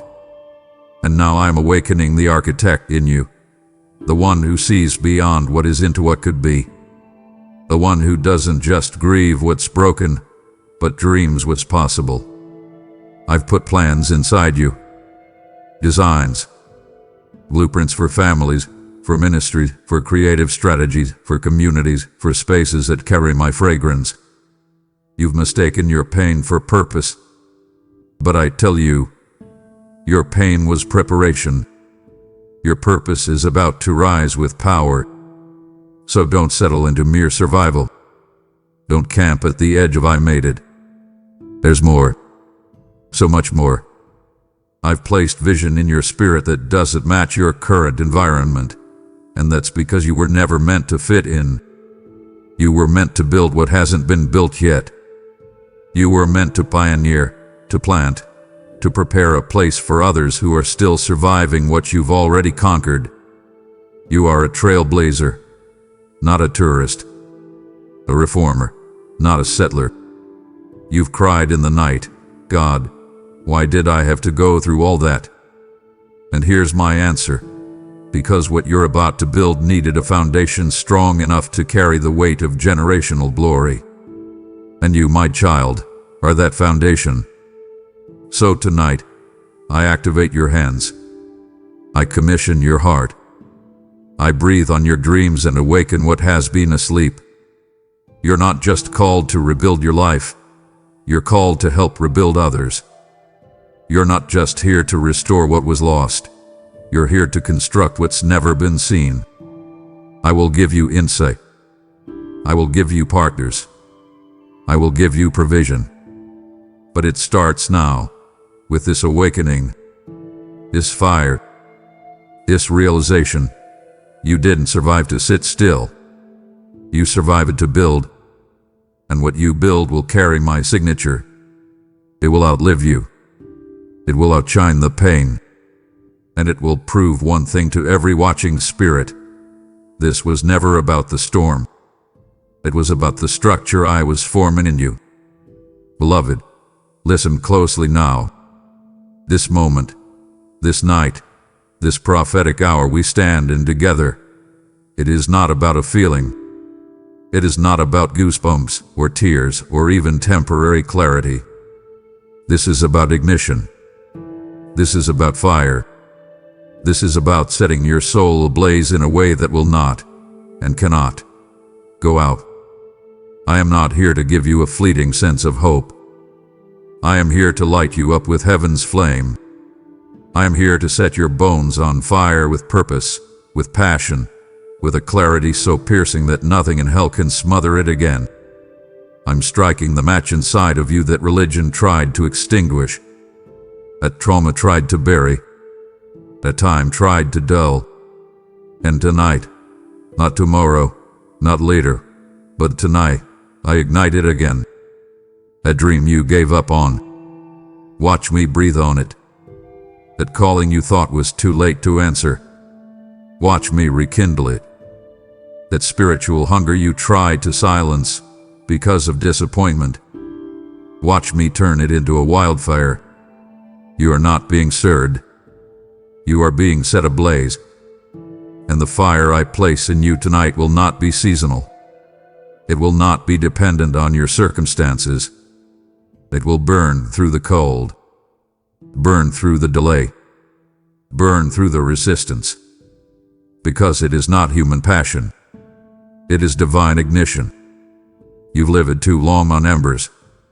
You survived off flickers of hope. But I did not design you to be a candle in the corner. I designed you to be a torch that lights entire rooms. I created you to blaze trails, to pierce darkness, to carry heat that melts fear. And I'm not asking you to create that fire. I'm giving it to you. I'm placing it inside the very core of who you are. So let it burn. Let it burn away what no longer fits. Let it burn off every layer of passivity, every chain of complacency, every excuse that said maybe later. There is no later. There is now. I am not waiting. Heaven is not waiting. And you, beloved, are no longer waiting. You're igniting. So don't walk away from this moment looking for a confirmation. Walk away as a conflagration. You are the confirmation. You are the sign. You are the fire that I am sending into rooms that have gone cold, into hearts that have run numb, into places where hope has been exiled. This night was never about hype. It was always about heat. And now that fire's in your mouth, in your feet, in your spirit, I am marking you. I am sealing you. And I say this with finality. The fire I've started in you will not go out. Not tomorrow. Not ever. Let me shift your perspective, child. Because you've been preparing your heart like this night was one isolated moment, one flash in the timeline of your life. But I say to you with divine gravity, this is not a moment. This is the opening of momentum. This is not a spark. It is a sequence. What I'm doing tonight is not a one-time visitation. It is a cascading release. It is a domino effect of favor, of alignment, of supernatural movement that will touch every area of your life. You're not preparing for something temporary. You're preparing for something tectonic. You will look back on tonight, not because of how you felt, but because of what followed. Watch what begins to flow, one shift leading to the next, one door locking another, one yes creating a chain reaction of open heavens. This is divine momentum, the kind that doesn't just change your week. It rewrites your legacy. The kind that rearranges everything you thought would take years, and does it in days. You've cried, God, I just need one breakthrough, and I say, I'm not giving you one. I'm giving you a river. I'm releasing a rhythm you didn't see coming, but you were always meant to carry. This is the beginning of new habits, new patterns, new priorities, not because of pressure, but because of purpose. You won't return to the rhythms that kept you stuck. You won't return to the voices that drained your momentum. I'm cutting the weight that slowed you. I'm breaking the cycles that drained you. Because when momentum comes, it needs room to move. And I will make that room. I will shift schedules. I will align resources. I will make it impossible for you to stay still, because when I begin to move through someone who is yielded, the movement doesn't stop.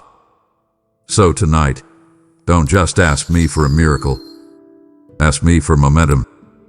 Don't just prepare for a breakthrough. Prepare for a blueprint. Prepare for days that move with supernatural timing. Prepare for opportunities stacked on top of each other like waves. Prepare for the sequence of heaven to begin unfolding like chapters you didn't know were already written. This is not hype. This is harvest. This is not a peak. It's the path. And you, yes, you, have just stepped onto it. Welcome to the movement. You waited. Oh, how you've waited. Faithfully. Painfully. Quietly. With hands open and heart aching. You've waited. You've watched others be sent while you remained still. You've watched prophetic words float in and out of your awareness like clouds, hoping one would finally break into rain. You've waited in rooms where you weren't seen, in battles no one else fought with you, in wildernesses that seemed to stretch longer than your hope could survive. But I say this to you now, with fire and finality: the waiting has done its work, and it is over. Oh, this doesn't mean you won't have moments of dependence, of surrender, of trust. It is the life of the Spirit. But the kind of waiting you've endured, the ache of delay, the weight of inertia, the tension of stagnancy, that ends tonight. The waiting season was never about withholding. It was about becoming. And now that becoming has reached its tipping point, the soil had cracked. The shell has split. It is time to walk. You are no longer just a watcher of others' obedience. You are a mover in your own. You are no longer standing on the shore asking when. You are stepping onto the waters declaring now. And you must walk, even if your legs still tremble. You must move even if the path ahead seems foggy. Because movement is not about having every answer.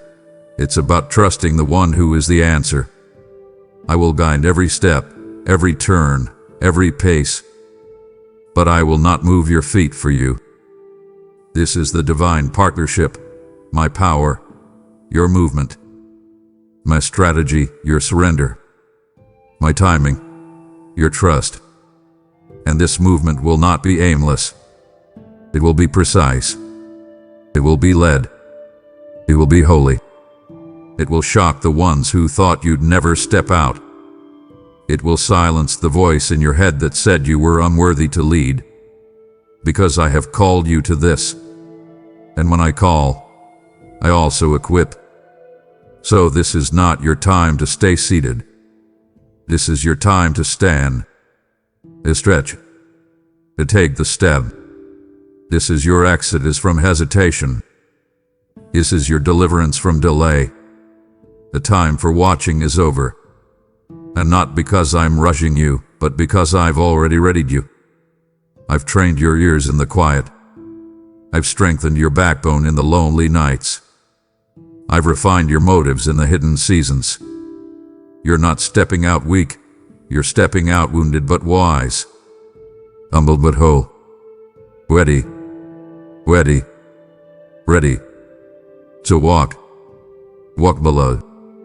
This night doesn't end with relief. It begins with motion. Now listen closely, my precious child. Because everything that has led to this point, every message, every word, every pause, every cry, was never about temporary comfort. It was about permanent commissioning. I didn't just speak to lift your spirit. I spoke to launch your destiny. Tonight wasn't a pep talk. It was a heavenly coronation. You didn't just tune in. You showed up. And because you showed up, I have sealed something over you that hell cannot unseal, and no man can reverse. This is your commissioning. You may not feel like a warrior, but I've crowned you as one. You may not feel like a leader, but I've mantled you as one. You may not see yourself as qualified, but I've written chosen over your name in letters made of fire. Heaven has taken record of this night, and where there was delay, now there is movement. Where there was confusion, now there is clarity. Where there was grief, now there is glory. And it's not because your situation changed instantly, it's because you changed. You stepped out of watching and into becoming. You stepped out of hoping and into caring. And that, child, that changes everything. So don't walk back into life tomorrow like nothing shifted. Don't go back into your routines and pretend this was just another word. This was not just a word. This was a divine marking. This was your spiritual rebirth. This was the shaking loose of every fear that held you back. The untangling of every lie that said, you'll always be stuck. The cracking open of a destiny that has been ripening in silence for years. You've been loosed. You've been lit. You've been launched. This is your new commissioning. And the heavens bear witness, you won't ever be the same again. So go forward, not timidly, but triumphantly. Go forward, not asking for signs, but walking as the sign. You don't need another confirmation. You are the confirmation.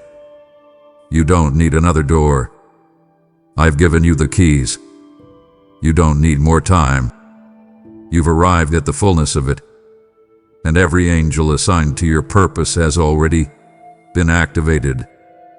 Every word I've spoken is now in motion. Nothing will be the same after tonight. Nothing. And when the enemy tries to come back with doubt, remind him what happened here, not just what you heard, but who you became. You are not returning to who you were. You are commissioned. You are covered. You are mine. You felt it, the shift, the marking, the moment where everything changed. And now, child, I ask you, will you help me carry this word to others who are still waiting for their night of ignition? Your seed tonight is not a transaction, it is a torch. When you give, you don't just support this message, you multiply my voice. You extend my hand. You scatter light into places still covered in shadows. This is the work of the commissioned. This is legacy. This is impact. Give, and it will be given to you pressed down, shaken together, and running over. That's my promise. And now I say, act in alignment with what just touched you. Super thanks. Membership. PayPal. Don't just walk away blessed. Walk away as a blessing.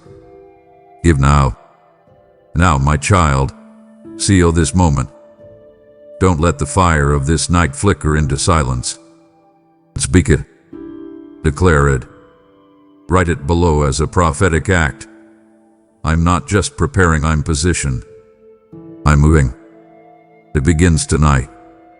Let your words echo what your spirit already knows. This is a commissioning, not just a conversation. I am watching. Heaven is recording. And your declaration may be the divine key that ignites someone else's breakthrough. So comment now, not as a spectator, but as one I have called by name. Your momentum begins with your mouth. Now breathe. The same fire that ignited your spirit is meant to purify your pace. What begins in passion must be sustained in peace. Let the echo of your declaration settle into stillness. Don't rush to the next thing. Stay here, in the afterglow of what I've spoken. This is where strength is renewed, where movement becomes direction. Listen closely now, because what I'm about to say will steady the steps I just set in motion. My child, stop. Just for a moment, cease the hurried pace. I see you running, your mind racing ahead to the next task, the next worry, the next demand on your time. You are trying to hold it all together, aren't you? The pressure from your job, the unspoken tensions within your family, that persistent, nagging fear about the future. I see the weight of it all settling on your shoulders. I feel that knot in your stomach, the one that tightens with every email notification, every difficult conversation you replay in your mind. That isn't from me. Let's undo it together. Come now. Step out of the frantic current of your world and enter my sanctuary of quiet. It is here, in this beckoning stillness, that I am waiting for you. The day is ending, and as the twilight approaches, my voice, which has been whispering to you all day beneath the clamor, becomes clearer. The noise of the world is a relentless storm, but here with me is the calm at its center. I am asking you to disconnect. Put down the phone that buzzes with the world's endless opinions and anxieties. Turn away from the screen that fills your eyes with chaos and comparison. You cannot hear my eternal frequency while you are tuned to the static of the world. Breathe in. Feel your lungs fill with the peace I am pouring out for you. Breathe out the panic, the rush, the feeling of being overlooked and overwhelmed. Still your soul. I know that silence can feel unsettling. I know that when you finally stop moving, the worries you've been outrunning all day catch up to you. But you are not meeting them alone this time. Recognize this sacred hush as my personal invitation. This quiet is not an emptiness to be feared. It is a space I have carved out for us. It is the room where I will meet you, where my truth can finally be heard above the noise. In the quiet moments, I reveal my deepest truths, not in thunder, but in a whisper that calms the heart it enters. Prepare your spirit to listen. This isn't about you clearing your mind through your own effort. It is about you giving me permission to calm the storm inside you. Open your heart to me like a parched field opens to the coming rain. Let your defenses down. You don't have to be strong here. You don't have to have the answers. Just be present with me. For I am about to speak into the deepest chambers of your heart. I am about to lay a foundation of peace for you that the coming night cannot shake. This is your preparation. It begins now, in this moment, as you choose my stillness over the world's chaos. Listen. Can you hear me now? It is time now to anoint your spirit for the watch. I see you, my beloved, and I know how tired you are. You feel like you are running on empty, trying to face today's battles with the leftover strength from yesterday. That spiritual burnout you feel, that sense of going through the motions of faith without any of the fire, is not my will for you. You have been trying to pour from a vessel that has not been refilled. But tonight is different. Tonight demands a fresh portion, a new touch from me. Therefore, seek the fresh anointing of my Holy Spirit. Do not rely on what you felt last week, or even this morning. This moment, right now, is an invitation for a new filling. I want you to allow my spirit to be the sacred oil that fuels your lamp through the darkest hours ahead. Think of it like this: your spirit is the lamp, but the oil, the fuel, must come from me. You cannot generate it on your own. This anointing is your seal of my protection over you. It is my hand upon your head, marking you as mine, a clear and present warning to the forces of darkness that you are not unprotected, that you do not belong to them. It is your source of divine insight.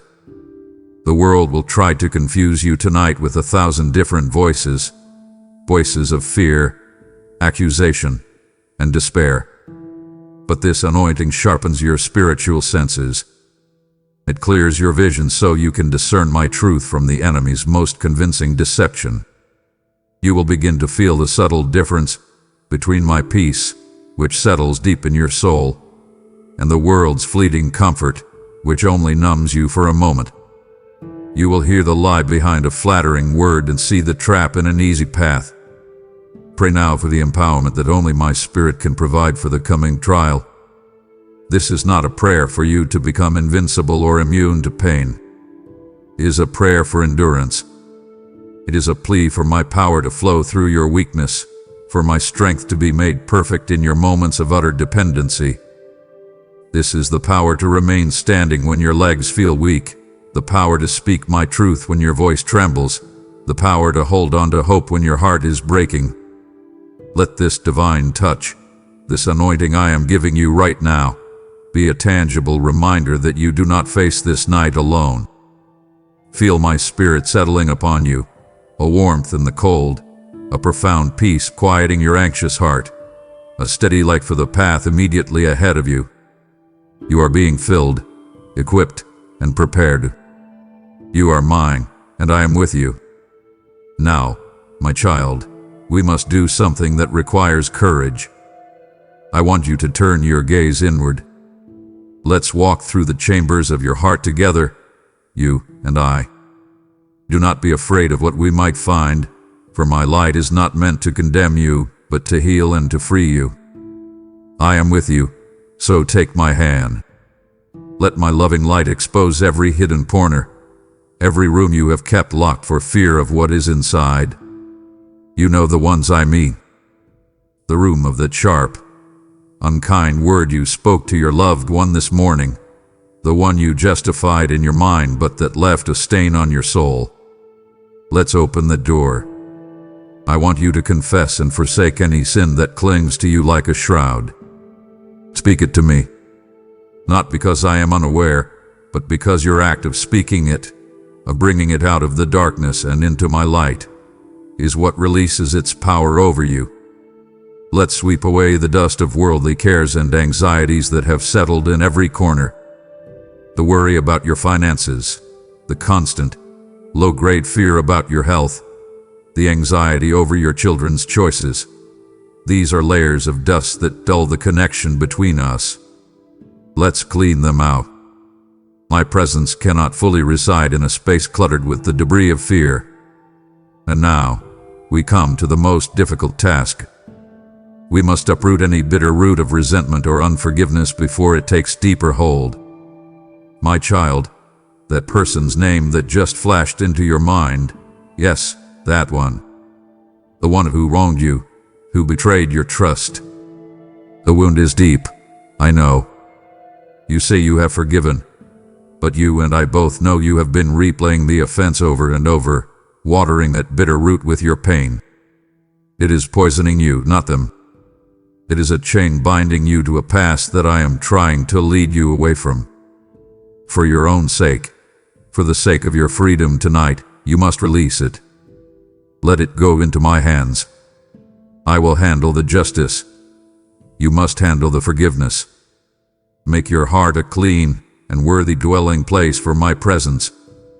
Understand this.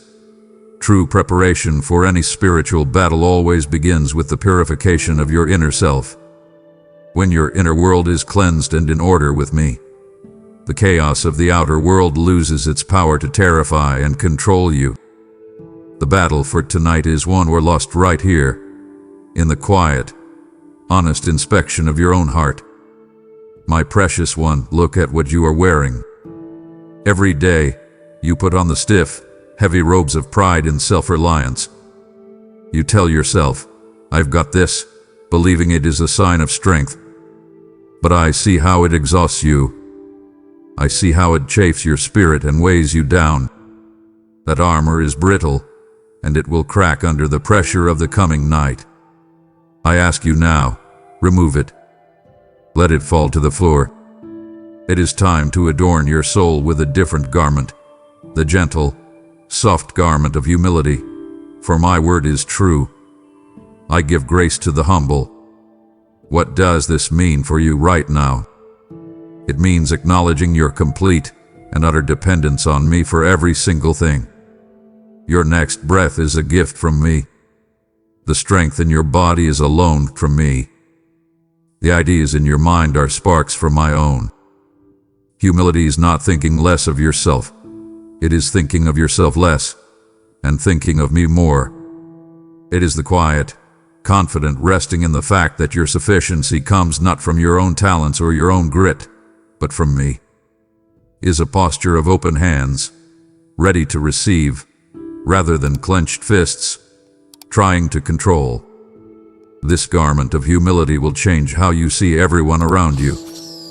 I want you to consider others as more significant than yourself, mirroring the heart of my Son, who did not cling to his divine rights, but knelt to wash the feet of his friends. Think of that person at work who irritates you, or the family member whose choices frustrate you. Instead of cataloging their faults, ask me to show you their struggle, to let you see them through my eyes of compassion. A humble spirit is pliable in my hands like soft clay, ready to be molded and used for my purposes. A proud spirit is like brittle stone. It resists my touch and shatters under pressure. Tonight you will need to be pliable. You will need to bend where I ask you to bend, and trust where I ask you to trust. You must understand, this garment of lowliness is your greatest defense. The enemy's primary weapon is arrogance. It is the sin that caused his own fall. He despises humility because he cannot understand it, and he cannot defeat it. Arrogance presents a large, shining target for his attacks, but humility is a fortress he cannot assail. When you are clothed in humility, you are wrapped in my grace. And my grace is all the power and protection you will ever need to face what is coming. Wear it well, my child. My child, let us talk about that book you own. The one that perhaps sits on your nightstand or a shelf. The one you sometimes read out of Dewey. I tell you the truth. Those pages are not mere words. They are your very foundation. They are the only thing that will hold you steady when the storms of tonight begin to rage. You must not let my scriptures be words on a page. You must let them become the anchor of your soul. Your feelings will lie to you tonight. Your circumstances will scream that all is lost. Your own logic will fail you. You need something unshakable to hold on to. Cling to my promises as a drowning man clings to a lifeline. This is not the time for casual reading. This is the time for desperate clinging. Find one promise, just one, that speaks to your specific fear, and hold on to it with everything you have. Are you afraid of being alone? Cling to my promise. I will never leave you, nor forsake you. Are you feeling weak? I can do all things through Christ who strengthens me. Do you fear the future? For I know the plans I have for you, plans to prosper you and not to harm you. Memorize these passages of hope and strength. Store them in your heart like a soldier stocks his armory, so that my spirit may bring them to your lips when darkness whispers its lies. Let the truth of my word be the compass that guides your every decision tonight. When you are faced with a choice, do not ask, what do I feel like doing? Or what is the easiest option? Ask, what does God's word say? Meditate on it. Let it wash over your anxious thoughts, building an impenetrable fortress around your mind. The enemy will attack your mind relentlessly, but he cannot break through walls built with the bricks of my truth. And know this, my word is not just a defensive shield. It is a living sword. It is your one offensive weapon, and you must learn to wield it. When temptation comes, you must speak my word out loud. When fear grips your heart, you must declare my promises into the air. This is how my son defeated the tempter in the wilderness, and you must follow his example. Do not cower in the darkness. Advance against it by proclaiming my truth. Tonight, when the winds of emotion and circumstance threaten to carry you away, you will drop this anchor, and you will hold. My child, You have taken hold of the anchor of my word. But do not walk away from the harbor just yet, for the most treacherous seas are still ahead. It would grieve my heart to give you my truth only for you to face the storm without the garrison of prayer that must surround it. Our preparation has only just begun. Stay with me. Now, my child, it is time to establish your defenses. Do not mistake prayer for a passive wish sent up to the sky. It is an active, spiritual garrison. It is the establishing of a fortified perimeter around your life, your home, and your loved ones. Let us build it together now. Begin to commune with me without ceasing. This does not mean you must be on your knees for hours. It means you must let your thoughts become a continuous conversation with me. As you walk from one room to the next, speak to me.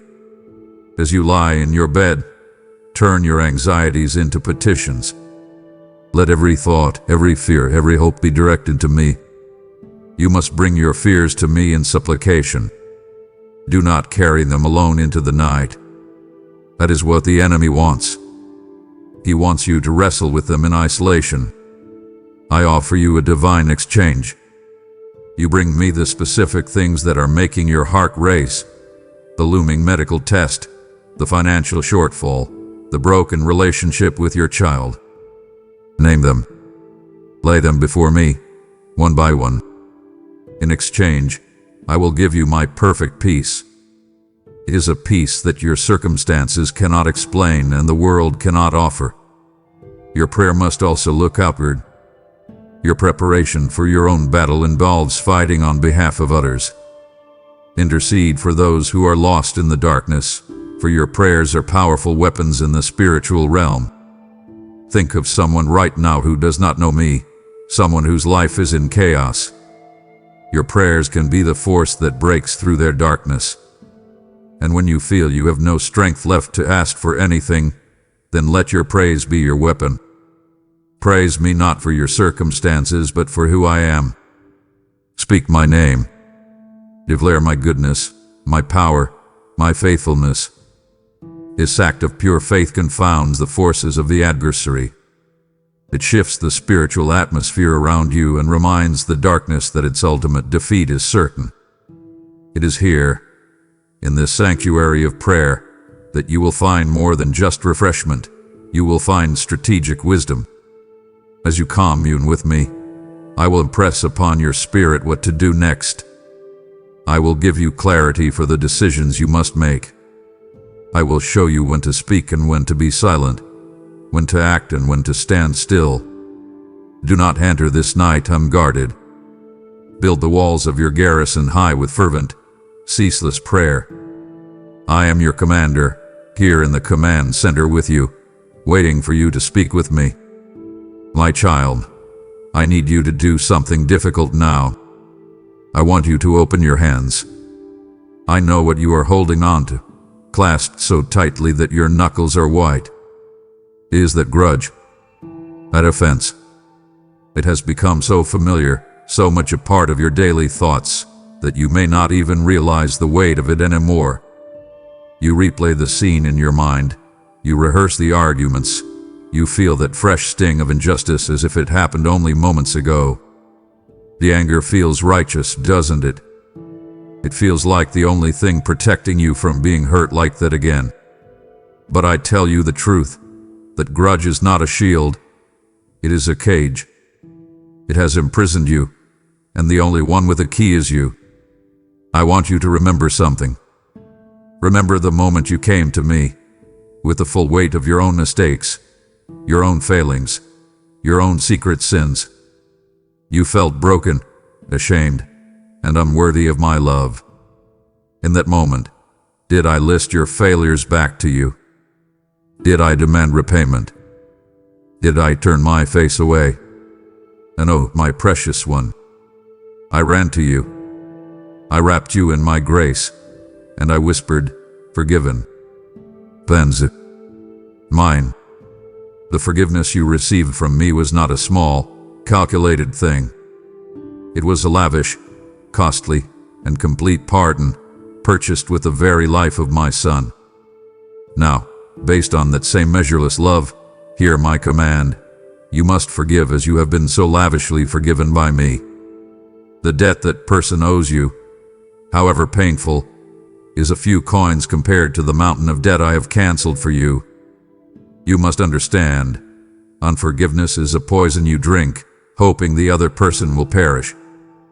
But they go on with their life, while the venom seeps into your soul.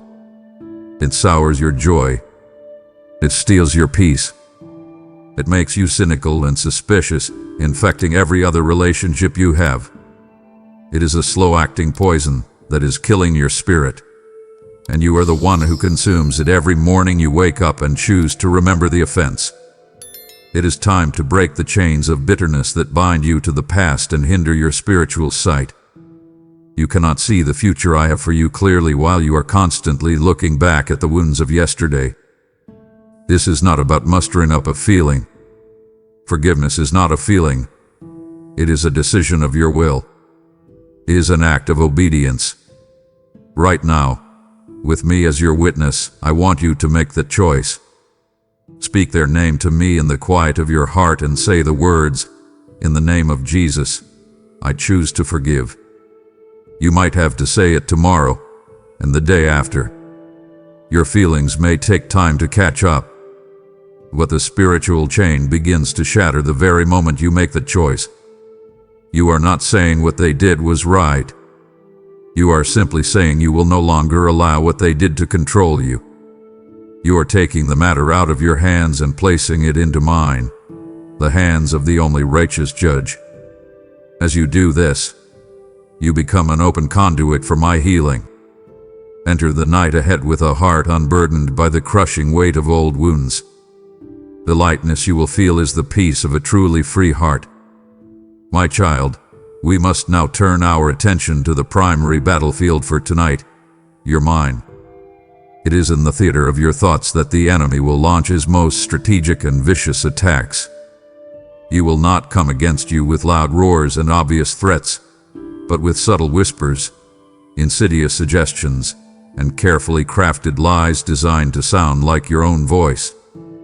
He will whisper, "You are not strong enough for this."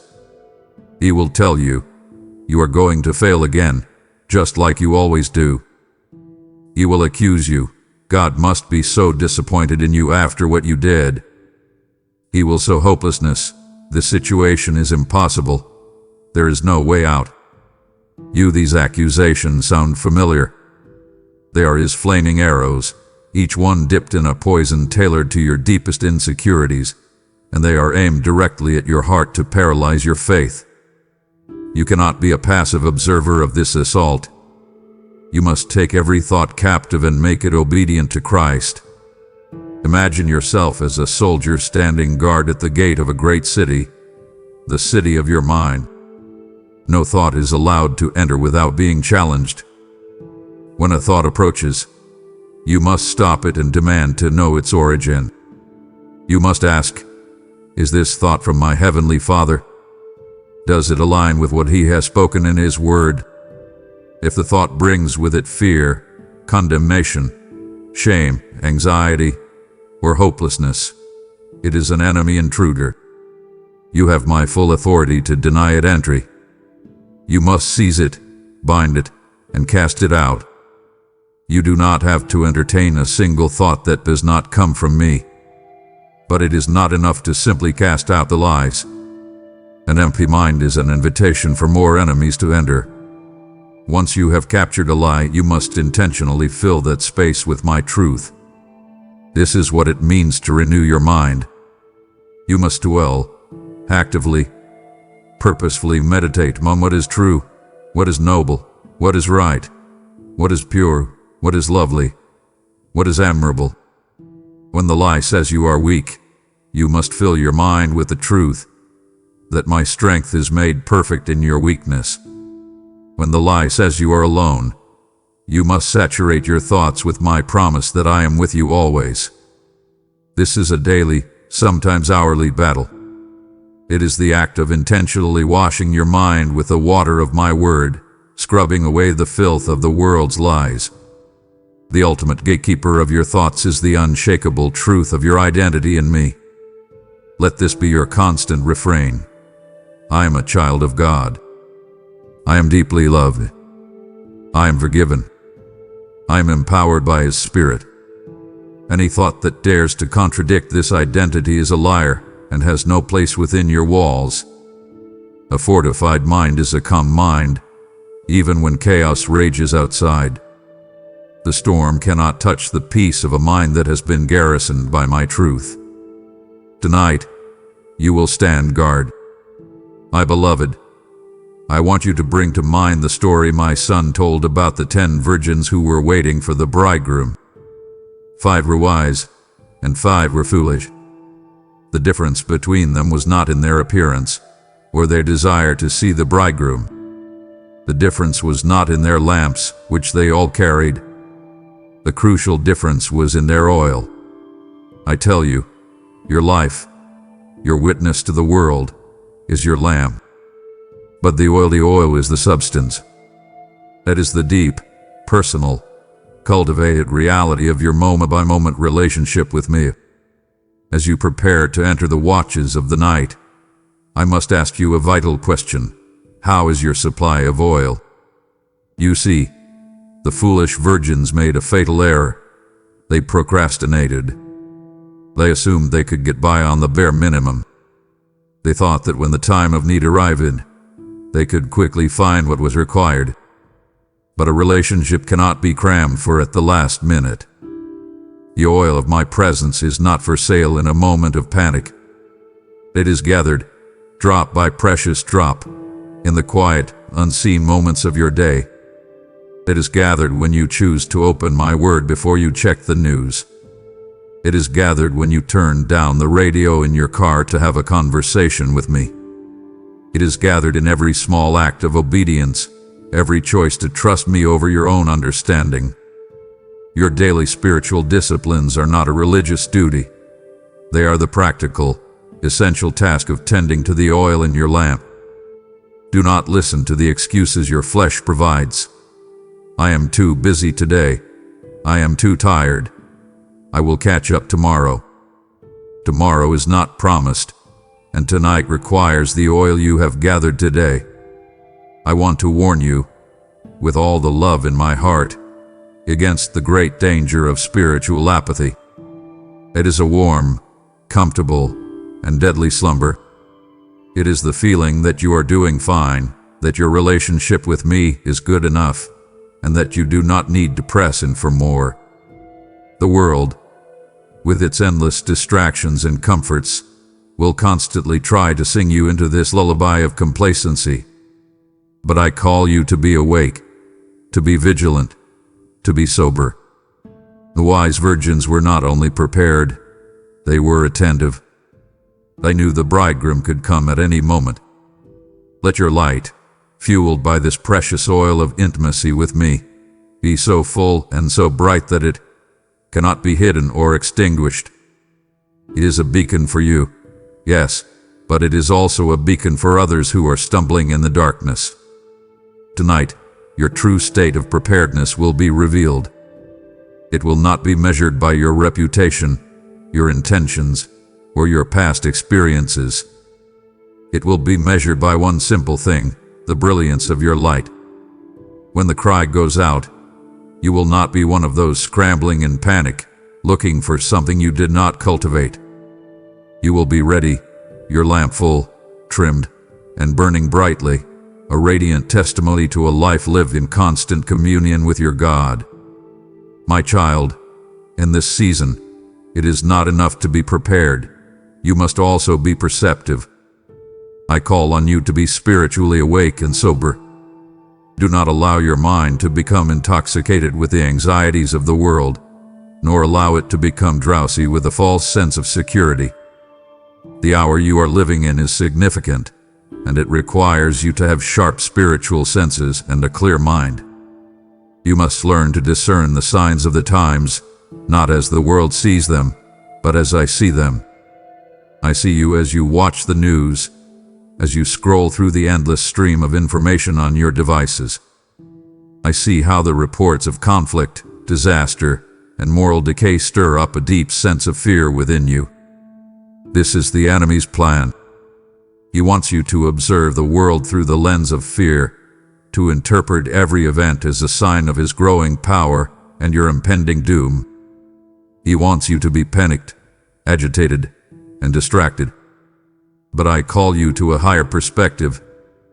I call you to observe these same events, but with the wisdom of my Spirit. Look past the frightening headlines and see the deeper story I am writing. See the fertile ground for the gospel in times of crisis. See the shaking of all that can be shaken so that what cannot be shaken may remain. See the fulfillment of my sovereign and unstoppable plan unfolding exactly as my word has foretold. This kind of vision is not a natural ability. It is a supernatural gift of discernment that you must ask me for. Pray this prayer from the depths of your heart. Father, anoint my eyes to see what you are doing, and open my ears to hear what your Spirit is saying to the churches. This gift will act as a filter for your soul, enabling you to distinguish my hand from the enemy's schemes. You will begin to recognize the difference between my quiet, steady leading and the enemy's urgent, frantic pushing. You will learn to sense the spirit behind a message, whether it is one of truth or deception. But you must be warned.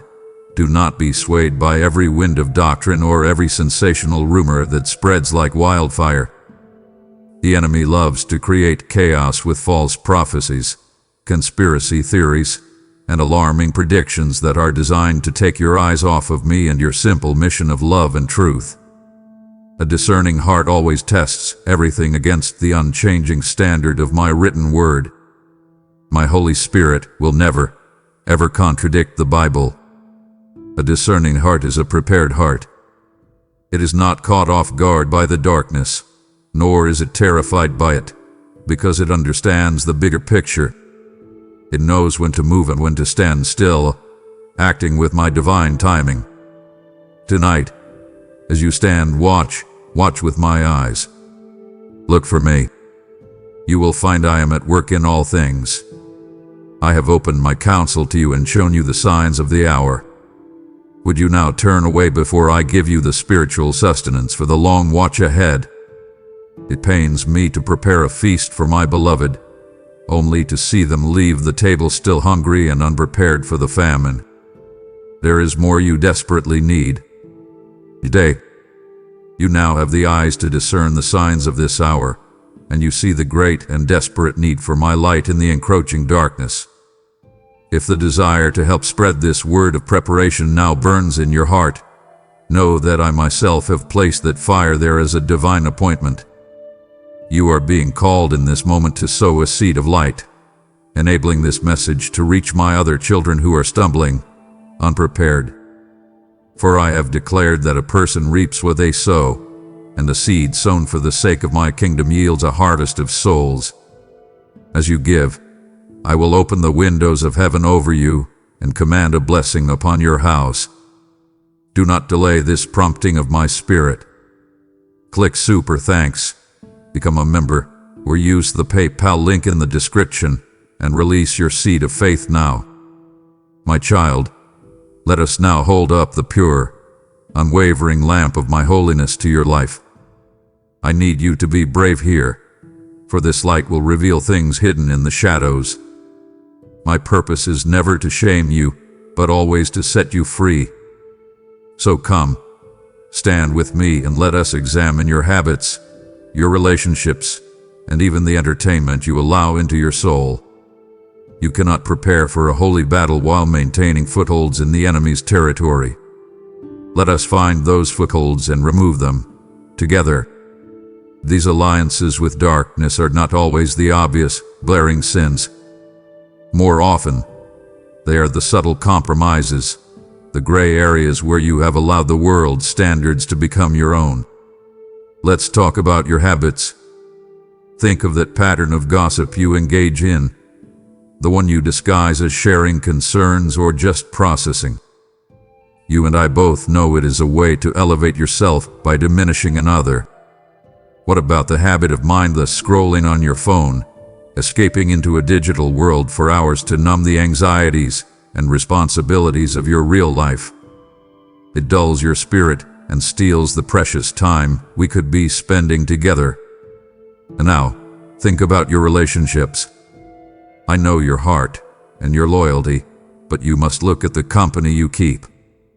There is that one friendship that consistently pulls you down, that encourages cynicism, that draws you into conversations and situations that you know grieve my spirit. You feel you have to become spiritually smaller around them, dimming your own light just to fit in. This is an unholy alliance, and it is draining the oil from your lamp. And what about the entertainment you consume? The shows and movies that fill your mind with impurity, gratuitous violence, and a worldview that mocks everything sacred. You tell yourself, it's just a story, it doesn't affect me, but my child, every story plants a seed. Every song, every image, every idea you consume is planting seeds in the fertile soil of your mind. Are you planting seeds of faith, hope, and love, or seeds of fear, lust, and despair? I am calling you now to make a conscious, and perhaps difficult, choice to walk away from anything that dulls your spirit. The world will call you radical. Your own flesh will cry out for its familiar comforts. But hear me. You cannot hold hands with the world and expect to stand firm with me. You cannot drink from my cup of life and also from the cup of darkness. Please understand, this act of separation is not one of grim deprivation, but one of joyful consecration. You are not losing something, you are making room for someone. You are setting yourself apart for me. It is a profound act of love, a bold declaration that you value my presence more than all the fleeting pleasures the world has to offer. I am asking you to create a clear boundary in your life between what is sacred and what is profane. You are the guardian of your soul, the gatekeeper of your heart. Decide now what you will allow past the gates of your eyes and your ears. A pure vessel is one that I can fill to overflowing. I have glorious things, my peace, my power, my joy, that I long to pour into you and through you tonight. But I cannot pour holy wine into a defiled cup. This act of severing unholy alliances is you, cleaning the vessel, making it ready for my glory to inhabit. My beloved, listen to me.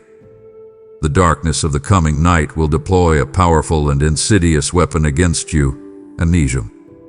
It will work tirelessly to make you forget who I am, what I have done, and who you are because of me. It will try to convince you that your current crisis is the only reality that has ever existed. Therefore, your most vital act of preparation is to intentionally and actively remember. I command you now, recall my faithfulness in your personal history. Your memory is a well of strength. Let us draw from it. Let us walk back through the chapters of your life together. Do you remember that season when your finances were in ruins, when you did not know how you would provide for your family? You cried out to me, and I made a way where there was no way. Do not dismiss it as a lucky break. That was me. Do you remember that agonizing period of loneliness, when your heart ached with isolation? You fell to your knees in desperation, and I brought a true friend into your life, a brother or sister to stand with you. That was me. Remember the health scare, the doctor's grim report, the fear that gripped you in the night? You prayed, and I touched you with my healing hand, or gave you a peace that defied the diagnosis. That was me. Your life is a tapestry woven with the golden threads of my faithfulness. These are not coincidences, they are love stories. They are memorials to my power and my goodness. Let this history you share with me fuel your faith for the battle you face tonight.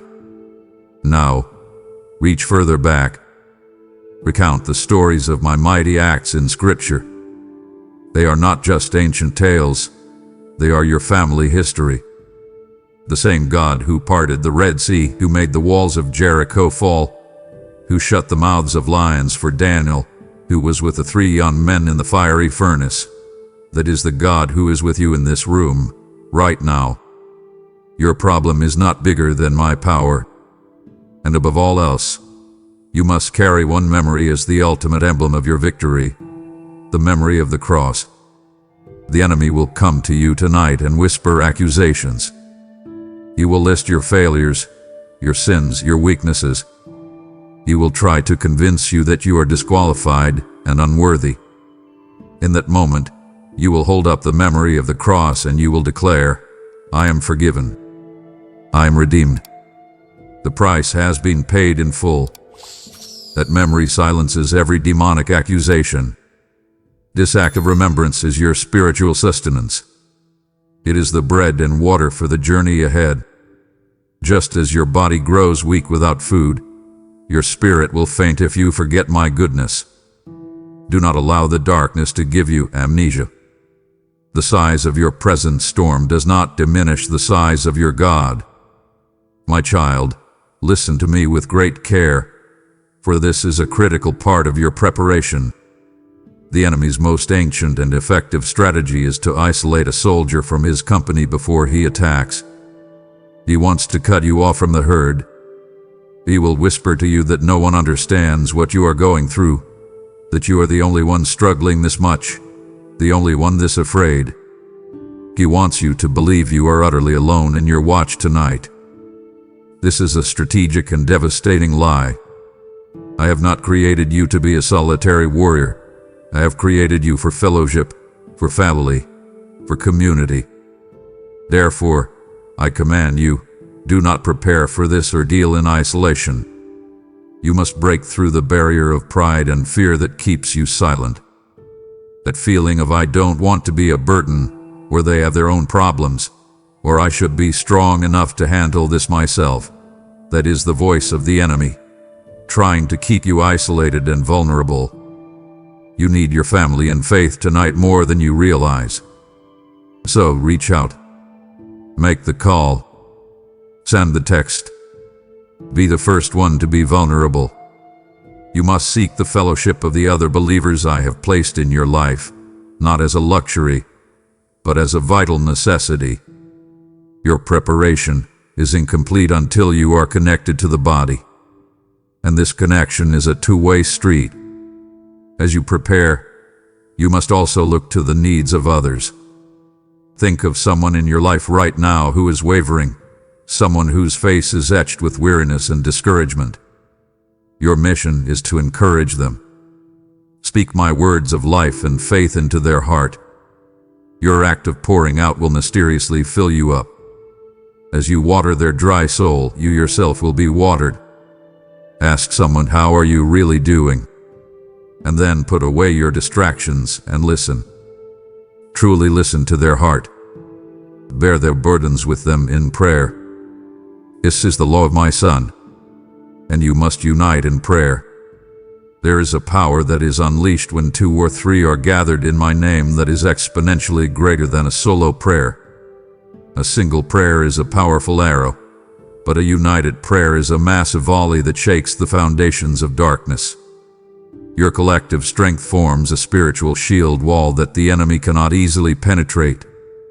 When one of you grows tired and begins to lower their shield of faith, the others can stand in the gap, protecting them until their strength returns. You cover each other's flanks. You are stronger together. Remember my word. A cord of 3 strands is not quickly broken. Tonight, the enemy will seek to find the single, isolated strands of faith and snap them one by one.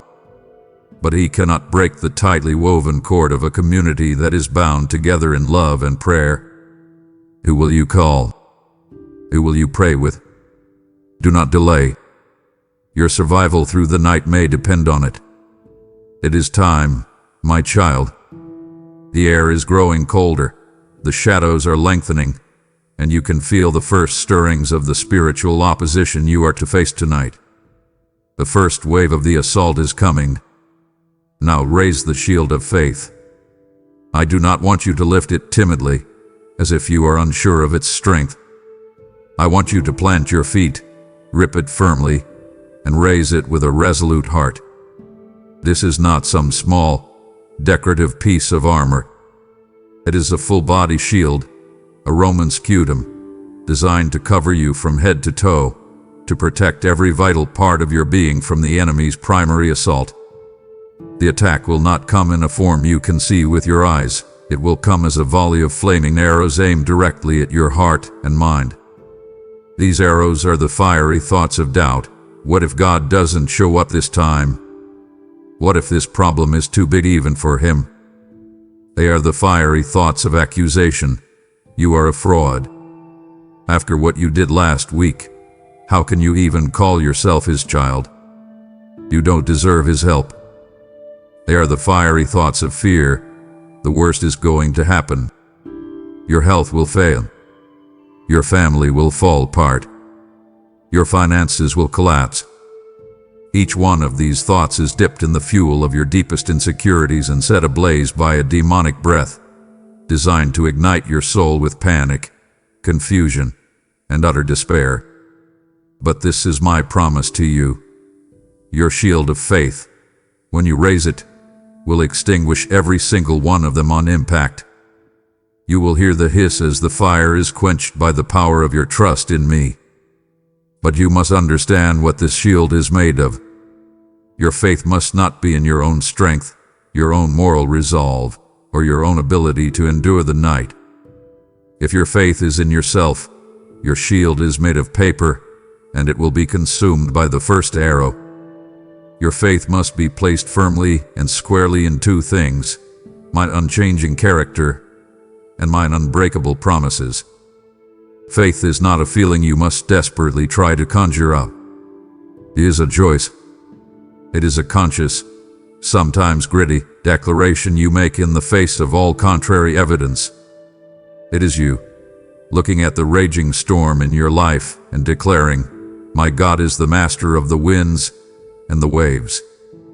It is you, feeling your own profound weakness and declaring, "My God is my strength and my fortress." It is a deliberate transfer of trust from what you can see, which is temporary, to who I am, which is eternal. This shield protects your heart from the poison. When a lie hits a heart unprotected by faith, it lodges there, it festers, and it spreads its venom of anxiety through your entire being. But when that same arrow hits the shield of faith, it is snuffed out. It cannot penetrate the absolute conviction that I am good, I am for you, and my word is truer than your circumstances. Stand firm behind this shield. Keep your eyes fixed on me. Let the arrows fly. They will not touch you. And now, my beloved, you must protect your mind. Your mind is the command center of your soul, the place where decisions are made, where perspective is held, and where hope lives or dies. It must be protected at all costs. I give you now the helmet of salvation. Put it on, and secure it firmly. This helmet is not a vague hope or a wishful thought. It is the absolute, unshakable, deeply settled certainty of your salvation. Its primary purpose is to guard you from the deadliest blow the enemy has in his arsenal, the crushing blow of despair. He wants to convince you that all is lost, that you are lost, that my favor hath been removed from you, and that you are fighting a losing battle. But this helmet protects your mind with a fundamental, non-negotiable truth. Your eternal destiny is secure in me. You belong to me. And absolutely nothing, not the intensity of the trial you face tonight, not your stumbles and failures from yesterday, not the terrifying uncertainties of tomorrow, can ever snatch you from my hand. You must be keenly aware of the enemy's strategy.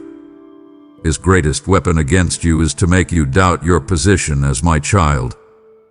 He will relentlessly try to turn your focus inward, to have you obsess over your own imperfections.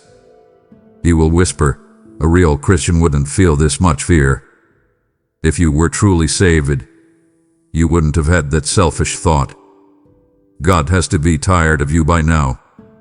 He wants to trap you in a swamp of introspection, shame, and self-condemnation so that you are too distracted, too weakened, and too discouraged to fight the real battle before you.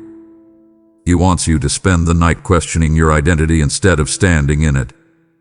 This is why you must understand, with every fiber of your being, where your assurance comes from. It is not based on your performance.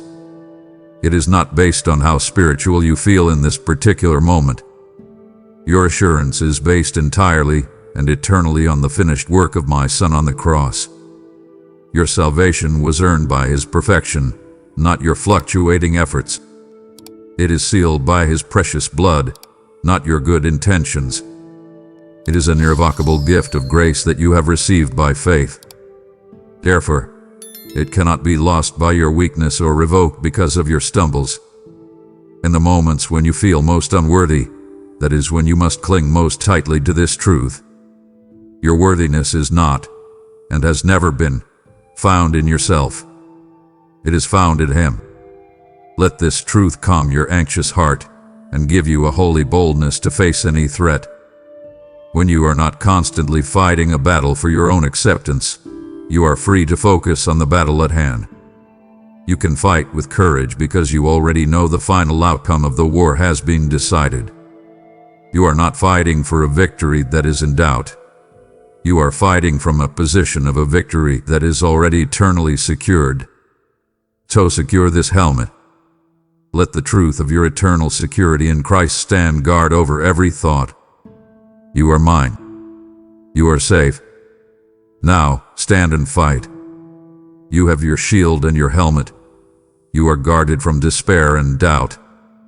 But do not be content with defense alone, for the night must be confronted. I am about to place my own sword, the sword of the Spirit, into your hand. It would wound my heart deeply to see you enter the battle only able to stand your ground, but not advance against the darkness. Do not leave before I have fully armed you for victory. Listen, my child, up to this point, we have focused on your defensive armor, the pieces that allow you to stand firm, to protect yourself, and to endure. But I have not left you only with the means to survive. I have also given you a weapon with which to advance, to push back the darkness, and to enforce the victory that has already been won. And now, take up the sword of the Spirit, which is my living word. This is your one offensive weapon in this spiritual conflict. All other pieces of armor help you to hold your ground, but the sword enables you to take ground. You must learn to wield it with confidence, precision, and power. A sword is utterly useless if it remains in its sheath. In the same way, my word resting on a page is full of dormant, potential power. But my word spoken from your lips, in a moment of faith, becomes kinetic, activated, and world-altering power. You must learn to speak my scriptures aloud against the specific temptations, the suffocating fears, and the crippling accusations you will face tonight. Do not just think the words, speak them. There is a divine authority released when my truth is proclaimed into the atmosphere. It changes things. It carries my very own creative power. When you speak it, you are releasing my reality into your situation. You must follow the example of my Son. When the tempter came to him in his moment of weakness in the wilderness, he did not engage in a philosophical debate. He did not argue from his own logic. He did not appeal to his feelings. For every single lie, for every single temptation, his response was the same sharp, decisive counterattack. It is written. He met the enemy's twisting of truth with the pure, unbending steel of my word. He wielded this sword, and the enemy, the prince of this world, had no choice but to retreat in defeat. This is your divine model for engagement tonight. You not get drawn into an argument with the father of lies. You cannot out-reason him. You must cut him down with the truth. My word is sharper than any double-edged sword forged by man. It has the supernatural ability to penetrate deeper than any physical blade, to divide soul and spirit, to expose the hidden motives and intentions of the heart. When you speak it, it cuts through the fog of your emotions, the rationalizations of your flesh, and the deceptions of the enemy. It reveals the simple, powerful truth of the matter. It is a sword of pure light that causes the darkness to scatter. But to wield this sword effectively, you must have it with you. You cannot draw a blade from an empty scabbard. You must fill your heart and your mind with my word in these times of peace, so that the Holy Spirit can bring it to your remembrance in the heat of battle. The verses you memorize, the passages you meditate on, this is you sharpening your blade and practicing your grip. Do not just defend tonight. Advance. My child, before you can effectively lift a shield or wield a sword, you must be properly dressed for the battle. Your armor needs a foundation, an anchor point that holds everything else in its place. Now, take up the belt of truth and cinch it tightly around your waist, around the very core of your being. Do not mistake this for a mere accessory or a minor detail. It is the foundational piece that gives integrity to all the others. In the armor of a Roman soldier, the belt was what held the scabbard for his sword, what his breastplate was secured to, and what allowed him to gather his tunic so he could move freely. Without the belt, the rest of his armor would shift, chafe, and ultimately fail him in the heat of combat. In the same way, a life of absolute truthfulness and integrity must be the core from which you operate. Without a rugged commitment to truth, your faith, your peace, and your prayers become a clumsy costume, not a functional suit of divine armor. When I speak of truth, I am not only speaking of the great, life-altering lies that can ruin a reputation or a relationship. I am speaking of the subtle, corrosive dissections you allow to exist in the quiet corners of your life. I am talking about the small exaggeration you use to make your story more impressive. I am talking about the white lie you tell to avoid an uncomfortable conversation or a moment of accountability. I am speaking of the calculated half-truth you use to manage someone's perception of you, to ensure you are seen in the best possible light. I am speaking of the silent hypocrisy of presenting a pious, serene face to the world while your private thoughts, your secret habits, and your hidden attitudes are something else entirely. You must understand, each one of these small compromises, no matter how insignificant it may seem, is a crack in your spiritual foundation. Deception, in any form, gives the enemy a foothold. It is a handhold he can use to pull you off balance when the fighting is fierce. I am calling you to live an authentic life, a life where the person you are when no one else is in the room is the same person who lifts their hands in worship. This is not a call to impossible perfection. It is a call to relentless honesty. Be honest with yourself about your weaknesses. Be honest with me about your sins, for you can hide nothing from me anyway. Be honest with others in your dealings. Walk in the light. Refuse to hide parts of your life in the shadows of deceit, for it is in those shadows that the enemy does his work. You must embrace my absolute truth, my word, as the unwavering standard for your life, not the shifting, relative morals of the world that change with the wind. The world will tell you that truth is whatever you feel it to be. I tell you that truth is a person, and he is my son. His life and his word are your plumb line. Measure your words, your actions, and your motives against him. A life girded and held together by truth is a life that has profound stability. When you are rooted in truth, you are not easily thrown off balance by false accusations or slick temptations. Your footing is sure. Tonight, when the father of lies comes to you with his twisting, confusing dissections, you will stand firm, your armor held securely in place by the unyielding belt of truth. Now, my child, look down at your feet. A soldier who is preparing for a long and difficult march over treacherous and unpredictable terrain knows the critical importance of his footwear. The wrong shoes can lead to blisters, injury, and an inability to stand firm or advance. I have prepared for you the perfect footwear for the battlefield of tonight. Put them on. These are the shoes of the preparation of the gospel of peace. They will give you unshakable footing on the most unstable ground, and they will make you ready for my purposes. First and foremost, these shoes are for your own stability. Your footing must be absolutely firm in the gospel, the good news, before you can take a single step. What does this mean in this moment? It means you must be completely grounded in the reality of what I have done for you through my Son. At your core, know this: you are at peace with me. Not because you have earned it, but because He has. Your sins, past, present, and future, are forgiven. You have been adopted into my family. This is not just a theological concept. It is the solid rock beneath your feet. When the ground of your circumstances begins to shake tonight, when your emotions feel like shifting sand, when the world's chaos threatens to sweep you away, you will stand firm, because you are planted on the non-negotiable reality of your reconciliation with me. But these shoes are not just for standing your ground. They are for movement and readiness. You must be prepared at a moment's notice to share the source of this peace with a world that is racked with turmoil and has no peace of its own.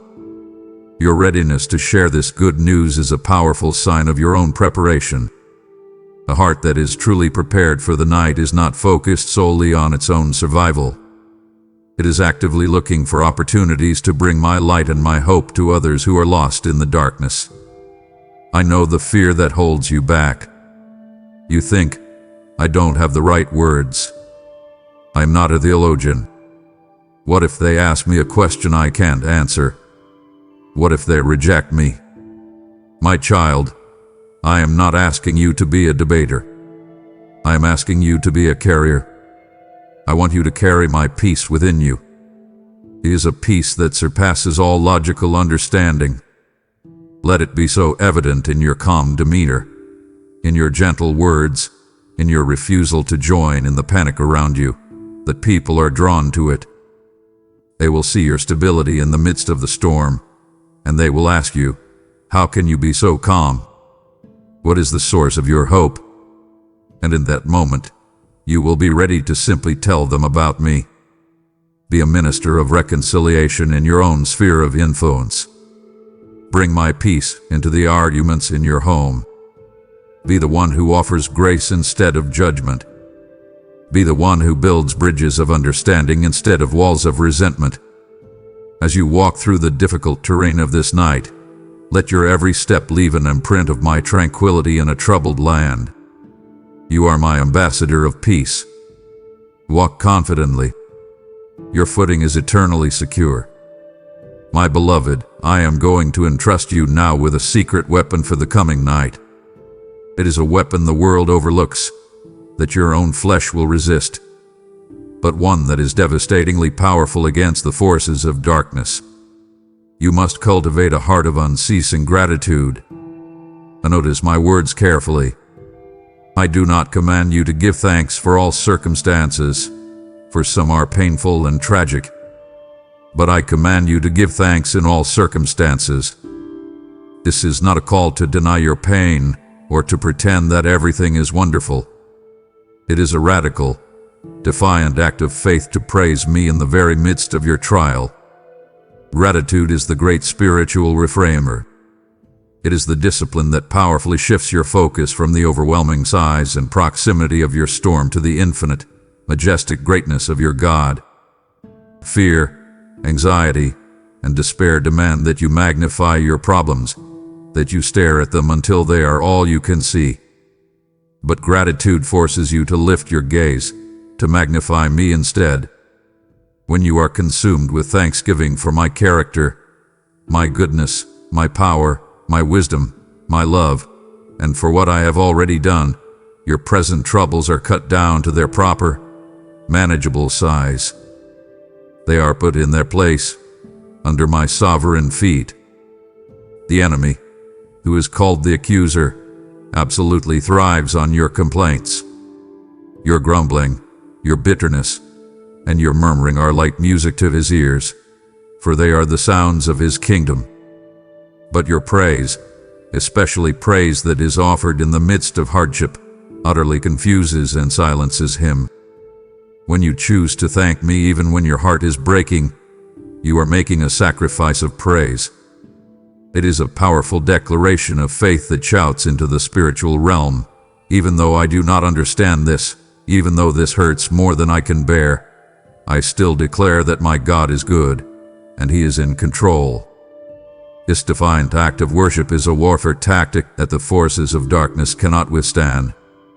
It short-circuits their plans, which are all based on the assumption that your trial will make you curse me. Let us practice this right now. Stop the frantic swirling of your worrying thoughts. Stop focusing on what is wrong, what is missing, what you fear. Begin to intentionally recount your blessings. Speak them aloud to me, right where you are. Thank me for the simple gift of your breath. Thank me for a roof over your head. Thank me for at least one person in your life who loves you. Thank me for your salvation, the greatest gift of all, which can never be taken away. As you do this, you will discover a profound truth. A thankful heart cannot simultaneously be a fearful heart. They are mutually exclusive. Fear and gratitude cannot occupy the same space in your mind. You have to choose which one you will entertain. You have been searching for joy, but you have been looking for it in your circumstances. My child, joy is not a product of your circumstances. It is a fruit of your gratitude. Let gratitude be the deep wellspring from which your joy flows, even in the dead of night. Tonight, when the waves of fear and sorrow begin to crash against you, you will meet them with a tidal wave of thanksgiving. This is how you will fill your own heart with an unquenchable light. My child, as we near the end of this active preparation, I want to shape your internal posture, the way you will carry yourself through the watches of the night. You are to be a watchman on the wall. Your posture is not to be one of cowering fear, but one of expectant watchfulness. This is a state of being that is both alert and at peace, a condition of active, hopeful anticipation for my intervention or for my ultimate return. It is the posture of a servant who knows his master is near. It is absolutely crucial that you understand the difference between this and worldly anxiety. You are to be vigilant, not panicked. Vigilance is the state of an alert, sober-minded soldier who knows the battle plan and has absolute confidence in his commander. Panic is the state of a frantic, terrified soldier who believes he has been abandoned and is certain of his own demise. You are to be watchful, not worried. Watchfulness is actively scanning the horizon for the first light of dawn, knowing that the sunrise is guaranteed. Worrying is staring into the oppressive darkness, consumed by the fear that the night will never end. You feel the difference. One is a posture of confident readiness, rooted in my promises. The other is a posture of anxious dread, rooted in your circumstances. I call you to the former. The greatest danger during a long, dark watch is not always the enemy's direct attack, but the subtle, creeping temptation for the watchman to fall asleep. I must warn you against being lulled into the deep sleep of spiritual indifference. The relentless routine of the world, its predictable rhythms, and its numbing comforts will try to convince you that things will always continue just as they are. It will tempt you to lower your guard, to become preoccupied with trivial matters, and to forget that you are a character in a divine story that is heading toward a grand and glorious climax. Do not fall asleep at your post. The reason you are watching is simple and glorious. Your king is coming. You are to be found working and waiting upon his arrival. Live this night, and every moment of your life, as if you will meet me face to face at dawn. How would that singular focus change your choices? How would it rearrange your priorities? How would it trivialize your current fears? This expectant posture keeps your heart aligned with my eternal purposes. It lifts your gaze from the temporary, often painful, struggles of this life to the eternal weight of glory that awaits you. When you live with this posture, you understand that every single moment is pregnant with divine possibility. I can break through at any time. A miracle can unfold in the midst of the most mundane task. Your deliverance can arrive at the moment you least expect it. Live ready to receive me. Live ready to see my hand move. This is not wishful thinking, my child. It is the fundamental reality of living in a relationship with a God who is alive, active, and intimately involved in your world. So stand on the wall of this present moment. Be alert. Be sober. Keep your eyes fixed on the eastern sky. The night is dark, but I promise you, the dawn is coming. You have now embraced the posture of a watchman, your eyes on the horizon. But your watch is not meant to be a passive, lonely vigil. I still have so much to show you about how to be my hands and feet, how to release a midnight song that shakes prisons. It would disappoint me greatly if you learned how to watch, but not how to shine my light in the watch. Do not stop now. The most glorious part of your commissioning is at hand. You have taken your posture as a watchman on the wall, ready and watchful for my coming. But what of the other watchmen across the world whose lamps are growing dim for lack of oil? If you feel my heart for them, it is because I am inviting you to be a supplier of my heavenly provision. Your gift now is not mere money. It is oil for thousands of other lamps, a holy fuel that will keep this light of preparation burning brightly through the darkest hours. For I am the one who commands, let your light shine, and your giving is a powerful act that helps multitudes shine. I promise you, as you pour out, your own supply will never run dry but will be multiplied back to you. Obey this prompting now. Click Super Thanks, join the membership, or find the PayPal link below and send forth the oil. My beloved, here is a final and vital piece of your preparation, and it is perhaps the most counterintuitive of all. The natural, fleshly instinct in a time of personal crisis is to turn inward.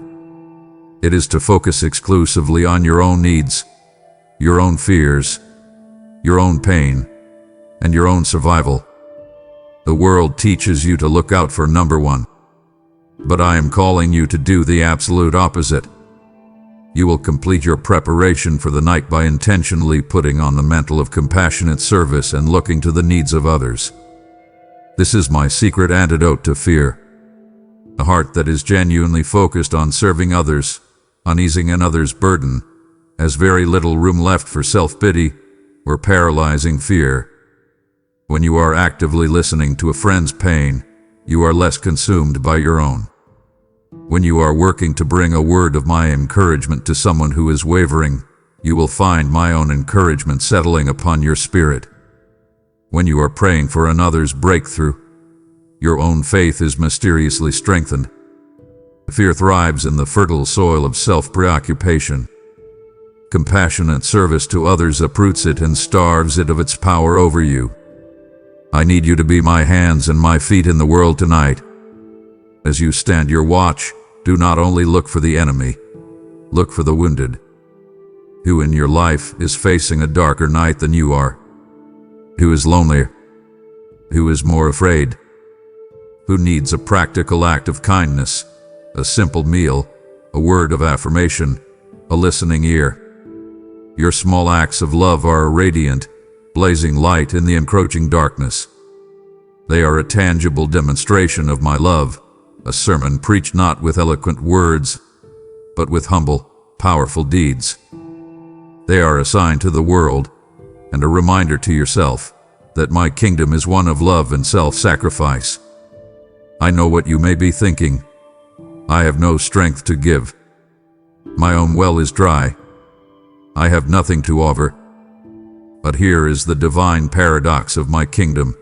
You will find your strength not in being served, but in pouring yourself out for my sake. As you give the little you have, I will replenish it. As you serve, I will sustain you.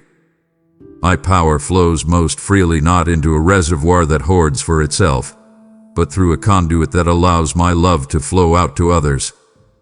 The world will tell you that greatness is measured by how many people serve you, by your power, your influence, your importance. I tell you that true, eternal greatness in my kingdom is measured by your service. Tonight, do not seek to be great in the world's eyes. Seek to be great in mine. Look for the lowest place, the most humble task, the person whom everyone else has overlooked. That is where you will find me. Your final act of preparation is not to hoard your spiritual and emotional resources for your own survival, but to spend them lavishly in love for others. This is the heart of my Son. Follow his example, and you will not only be prepared for the night, you will be a lighthouse in the midst of it.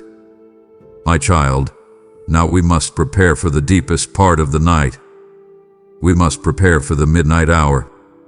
This is the hour when your physical body is at its most weary, when your emotional reserves are depleted, and when hope can feel like a distant, flickering candle. It is in this moment that your feelings will certainly betray you. They will scream that you are defeated, that I have forgotten you, that the darkness is permanent. Therefore, you cannot wait for that moment to decide how you will respond. You must make a decision now, in the relative light and calm of this preparation, a decision that will override your future feelings. I want you to prepare a song for the midnight hour. Decide, as an act of your will, that you will worship me, no matter what the night brings. I want you to remember my servants Paul and Silas. Picture them. They had been publicly shamed, severely beaten with rods, and thrown into the deepest part of a Roman prison. Their feet were fastened in stocks, an agonizingly painful and immobilizing position. By every human standard, they had every right to complain, to despair, to question my goodness, to cry out in bitterness. The other prisoners surely expected moans and curses. But at midnight, what did they do? They began to pray and sing hymns of praise to me. Their worship was not a product of their comfortable circumstances. It was a powerful, defiant weapon against their painful circumstances. And what was the result? My power responded to their praise. A violent earthquake shook the very foundations of that prison. The doors flew open, and incredibly, everyone's chains came loose. My child, your praise tonight has the same foundation-shaking power in your own personal prison of fear, sickness, or despair. You must understand that your worship is a profound declaration of your faith. It is you, looking into the face of your impossible situation and declaring to all of heaven, all of earth, and all of hell that my reality is truer than the facts on the ground. It is an act of spiritual defiance against the oppressive spirit of fear and hopelessness. When you worship, you are aligning your voice with the ceaseless, victorious song of heaven, even when your heart is breaking with the sorrow of earth. Worship has the supernatural ability to lift your spirit above your immediate circumstances, right into my throne room. It dramatically changes your perspective. In my presence, the problems that seemed like insurmountable mountains from your earthly vantage point are revealed as they truly are, mere footstools under my feet. It is in worship that you are powerfully reminded of my absolute sovereignty, my unfailing goodness, and my limitless power. So prepare your heart now. What psalms will you sing? What psalms will you declare? Recall the hymns that have sustained generations of saints before you. You must prepare to sing of my goodness at the very moment when your feelings are screaming for you to despair. Your feelings will lie to you. They will tell you that you are a fool to sing, that nothing is changing. You must choose to believe my word over the loud voice of your feelings. And know this, your midnight psalm is not sung into a void. It will be a powerful testimony to the angelic hosts who are fighting on your behalf. And it will be a sound of terror to the demonic forces that are opposing you. I anticipate your cries of fear. Your praise is a sound they cannot comprehend and cannot withstand. It sends them into utter confusion. So prepare your anthem. It will be the sound of your victory. My beloved, I must be completely honest with you as your commander and your father. Your deliverance from this trial may not be instantaneous. The breaking of the dawn may come only after a long and arduous watch. The night may be long, and the battle may be one of attrition, a test of who can stand the longest. Therefore, a crucial part of your preparation is to set your heart for endurance. This is not a short sprint to a quick victory. It is a marathon through difficult terrain, requiring a kind of strength and patience that you cannot produce on your own. This is why you must ask me for the supernatural patience that is a fruit of my Holy Spirit. Human patience is a very limited resource. It is usually based on a predictable timeline and a logical expectation of results. It runs out. A phrase. It turns into frustration and anger when things take longer than we think they should. But my patience, the grace I will give to you, is rooted in an eternal perspective. It is the miraculous ability to remain steadfast, calm, and full of peace even when you cannot see the end of the road. It is the strength to keep doing the right thing over and over again, without any immediate reward. It is a gift, and I will give it to you generously if you will humble yourself and ask for it. The enemy's primary strategy in a long battle is simply to wear you down. He knows that a direct assault might fail, so he will try to exhaust you. He wants you to grow weary in doing good, to become tired of praying the same prayers, to faint in your faith. He wants you to reach that breaking point where you finally say, I can't do this anymore. It's not working. I give up. My child, I am speaking to you now to fortify you against that moment. Do not give up. For my word is an unbreakable promise. In due season, you will reap a harvest of blessing if you do not lose heart. You must also understand that your perseverance through this trial is producing something of immense and eternal value within your character.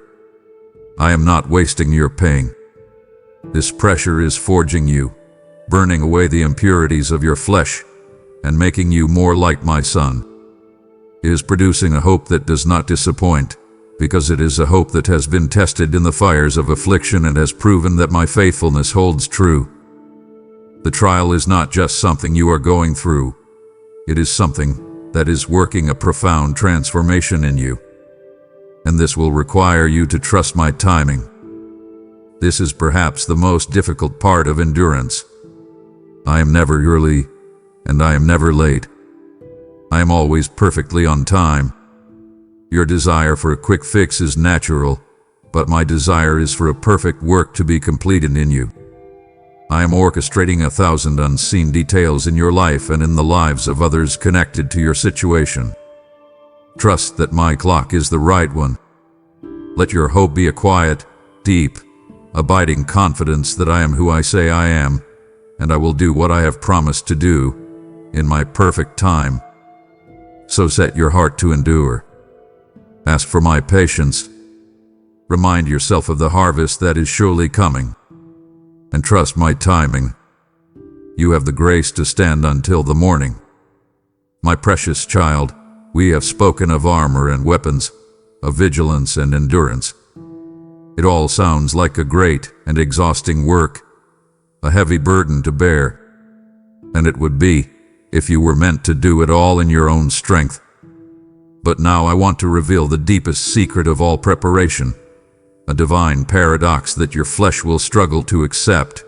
True preparation, the most powerful readiness of all, involves learning to rest in me. You will fight best, not by striving harder, but by resting deeper. I see you striving. I see your anxious toil. I see your mind spinning. trying to come up with a solution, to control the outcome, to manage every variable of your difficult situation. You believe that if you just try harder, think smarter, work longer, and worry more effectively, you can wrestle this problem into submission. But striving in your own strength, my beloved, will only lead you to one place: total and complete exhaustion. You will enter the battle already defeated by your own frantic efforts. So I give you a command now that will feel impossible and counterintuitive, but it is the key to your victory. Cease your striving. Be still. Let go of the heavy, burdensome illusion that you are in control. I want you to take a deep breath and consciously release your white-knuckled grip on your problem. Trust that I am in absolute control of all things, even the things that feel utterly chaotic and out of control to you. Your primary work tonight is not to fix, but to trust. The world will offer you many false forms of rest tonight. You will be tempted to find shelter in the numbness of distraction, a screen, food, or some other escape. You will be tempted to find rest in a flurry of activity, believing that if you just stay busy, you won't have to feel the pain. But these are fleeting and false shelters. The only place of true safety and deep, restorative peace is here, under the shelter of my presence, in the shadow of my wings. Picture yourself as a small, vulnerable child, huddled securely under the strong, warm, protective wings of a mighty eagle. The storm may rage all around, the predators may prowl, the wind may howl, but in that secret place you are completely and utterly safe, hidden in my strength. This is the place I call you to. The psalmist declared the secret for all time: be still and know that I am God. It is in the stillness, in the cessation of your own frantic efforts, that you truly come to know my power, my love, and my presence in a profound way. It is when you stop talking that you can finally hear my voice. It is when you stop working that you can finally see my hand at work. Therefore, you are to enter the night not with a frantic, agitated spirit, but from a position of deep, abiding rest. Your fighting is to be done from a place of peace, not panic. Your watching is to be done from a place of trust, not terror. The battle is mine. Your role is to abide in me, to rest in my shadow, and to watch me work on your behalf. Find your strength not in your striving, but in my repose. This is the ultimate preparation. My child, your final instruction for this preparation has to do with your gaze.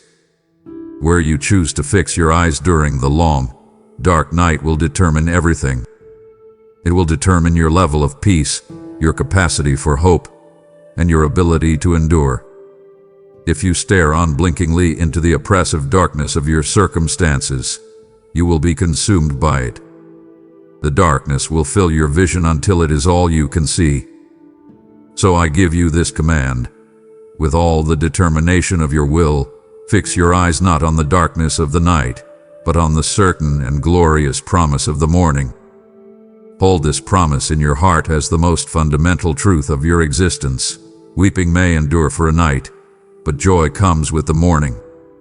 This is not a flimsy wish or a faint possibility. It is a divine decree, an unbreakable law of my kingdom. The night does not have the final say. Your sorrow does not get to write the last chapter of your story. The pain is not a permanent resident. It is a temporary visitor. I promise you, the morning is coming, and with it comes my joy. And this joy will not be a shallow happiness that papers over your sorrow. It will be a deep, resilient, and defiant joy that is all the more profound because of the night it has overcome. When the night is at its very darkest, when it feels like the light has been extinguished forever, that is the moment to look to the horizon. For just before the dawn, the morning star appears, a solitary, brilliant herald of the coming light. My son, Jesus, is your morning star. In your darkest hour, look for him. His appearance in your situation, His light breaking through your despair, will cause every shadow to flee. He has already won the ultimate victory over all darkness. The war is over.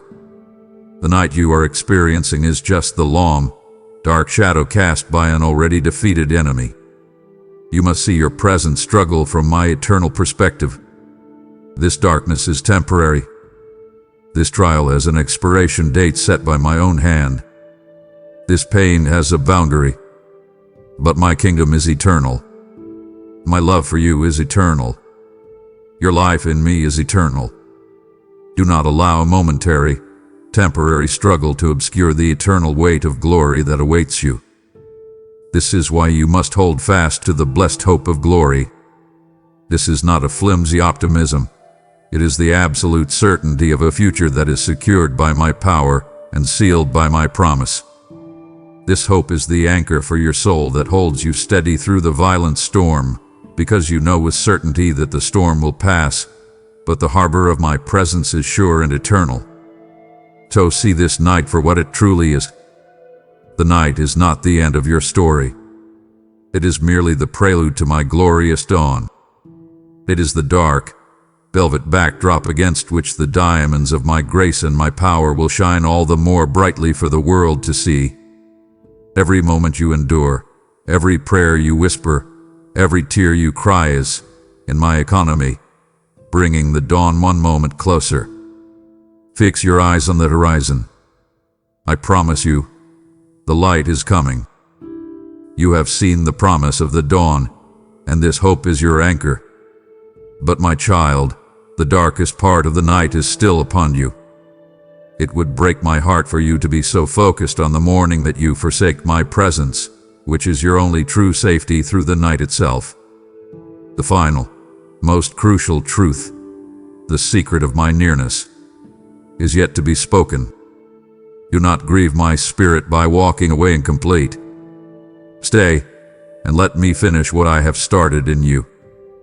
My beloved watchman, as you stand at your post through the long, quiet, and often lonely hours of the night, you may be tempted to feel that you are forgotten. You may feel that your efforts are unseen, that your faithfulness goes unnoticed and unappreciated. The world around you is asleep, oblivious to the spiritual battle you are waging in the secret place of your heart.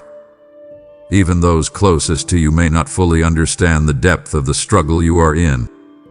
But I want you to hear this truth and let it settle deep into your spirit. You are not unseen. I am here. I am with you in the watch, and my eyes are fixed upon you.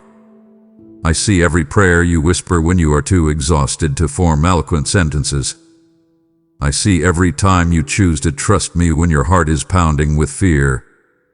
I see every hidden act of obedience, every decision to forgive when your flesh screams for revenge, every moment you cling to your faith when it feels like it is slipping through your fingers. None of it is lost on me.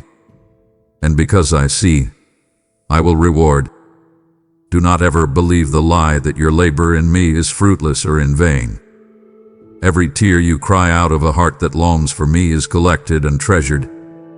Every act of kindness you show to another, even when you are in pain yourself, is recorded in the chronicles of heaven. Every time you take a stand for my truth in a world that hates it, that is noted as an act of profound courage. My word is sure. I will reward every soul according to what they have done in their time of watching. This reward may not be the earthly fame or fortune that the world chases, but it will be an eternal reward, a weight of glory that will make your present suffering seem like a light and momentary affliction. You must also understand that your faithfulness in the darkness brings me immense glory. When you praise me when you have no logical reason to, when you trust me when you have no visible evidence, when you obey me when it costs you everything. This is a powerful testimony to the entire universe, to the angels who rejoice and the demons who tremble, of my supreme worthiness. Your faith in the fire is one of the most beautiful and glorifying spectacles in all of creation, a sweet and fragrant aroma to me. My word promises that a crown of righteousness is reserved for all who have longed for my appearing.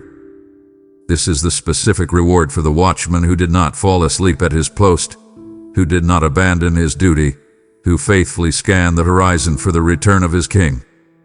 Ultimately, the commendation you seek is not from men, whose approval is fleeting, but from me. Do not lose heart. Live your life in pursuit of hearing these words from my own lips. Well done, good and faithful servant.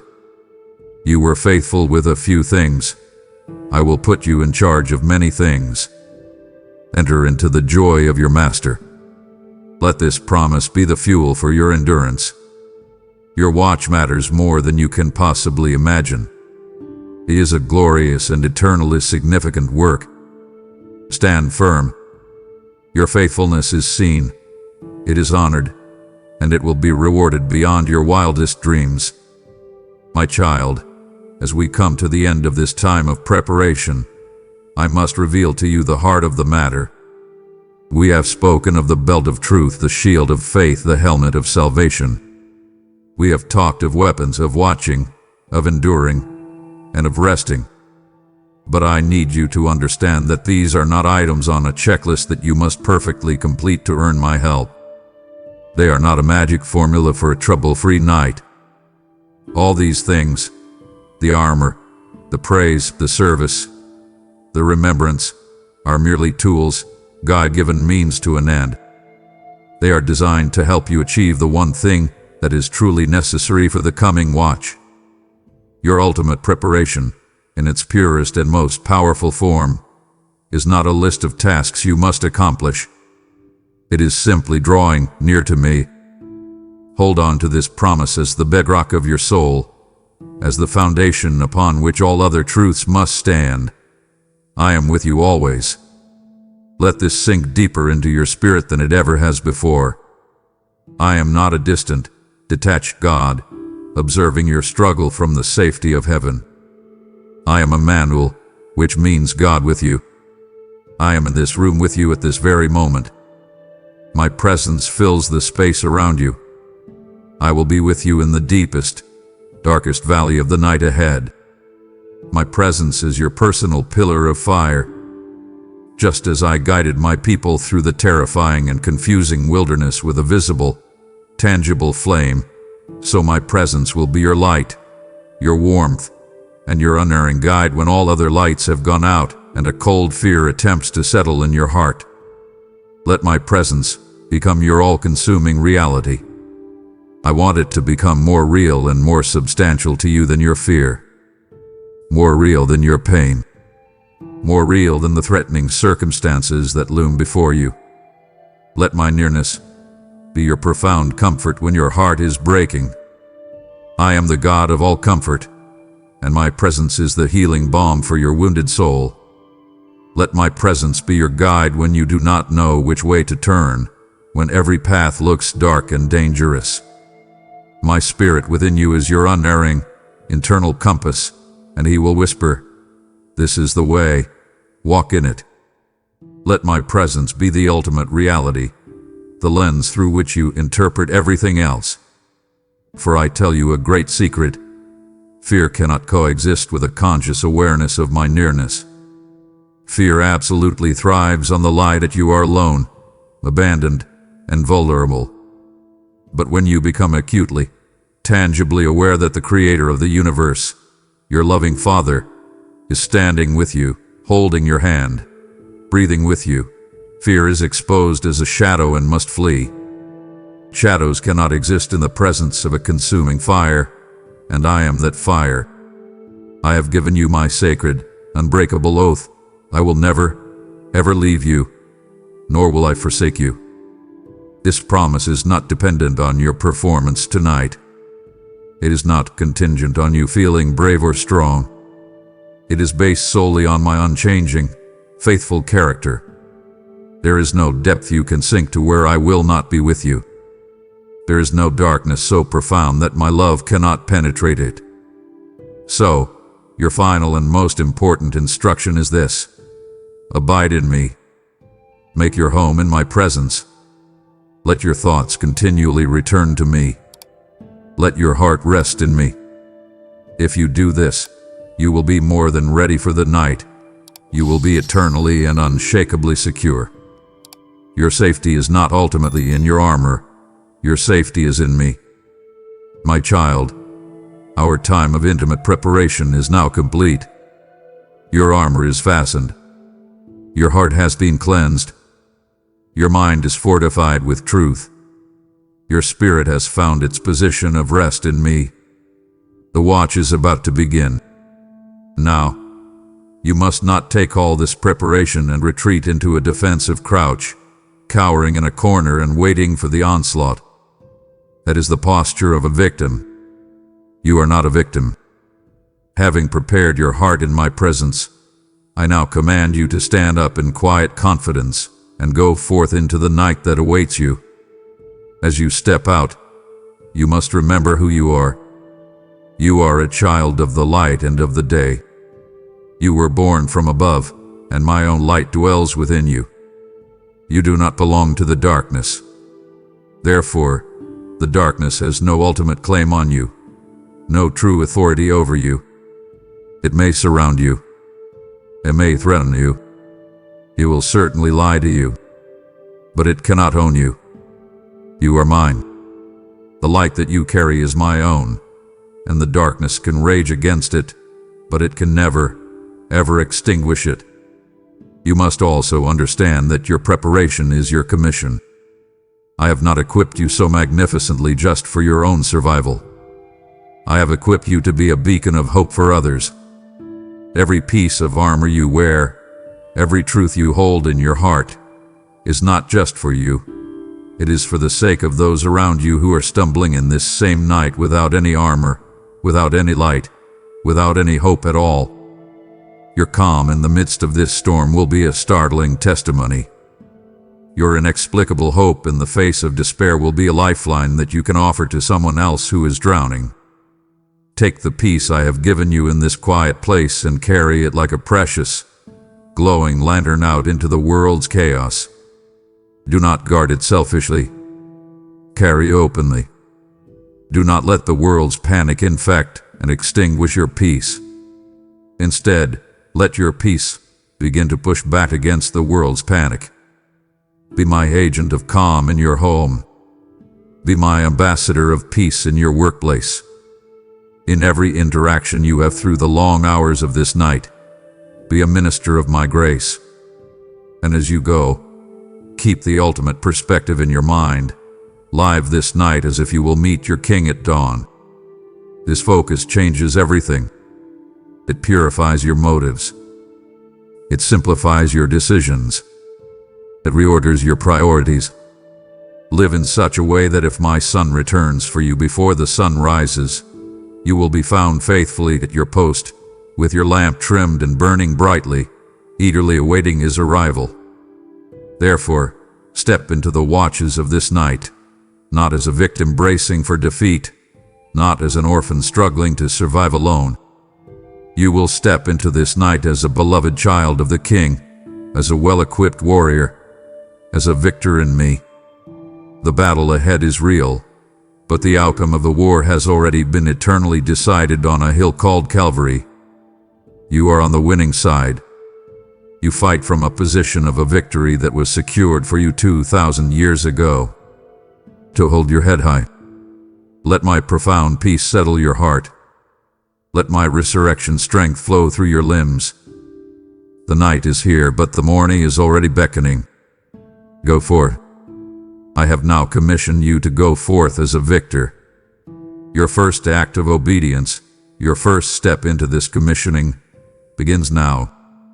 It is the act of empowering this very message to go forth, reaching my children who are still living as victims because they have not been prepared. If you believe this word has equipped you, then I am calling you to prepare the way for others. Your gift becomes a tributary, feeding the mighty river of my word as it flows into desolate homes and desperate hearts.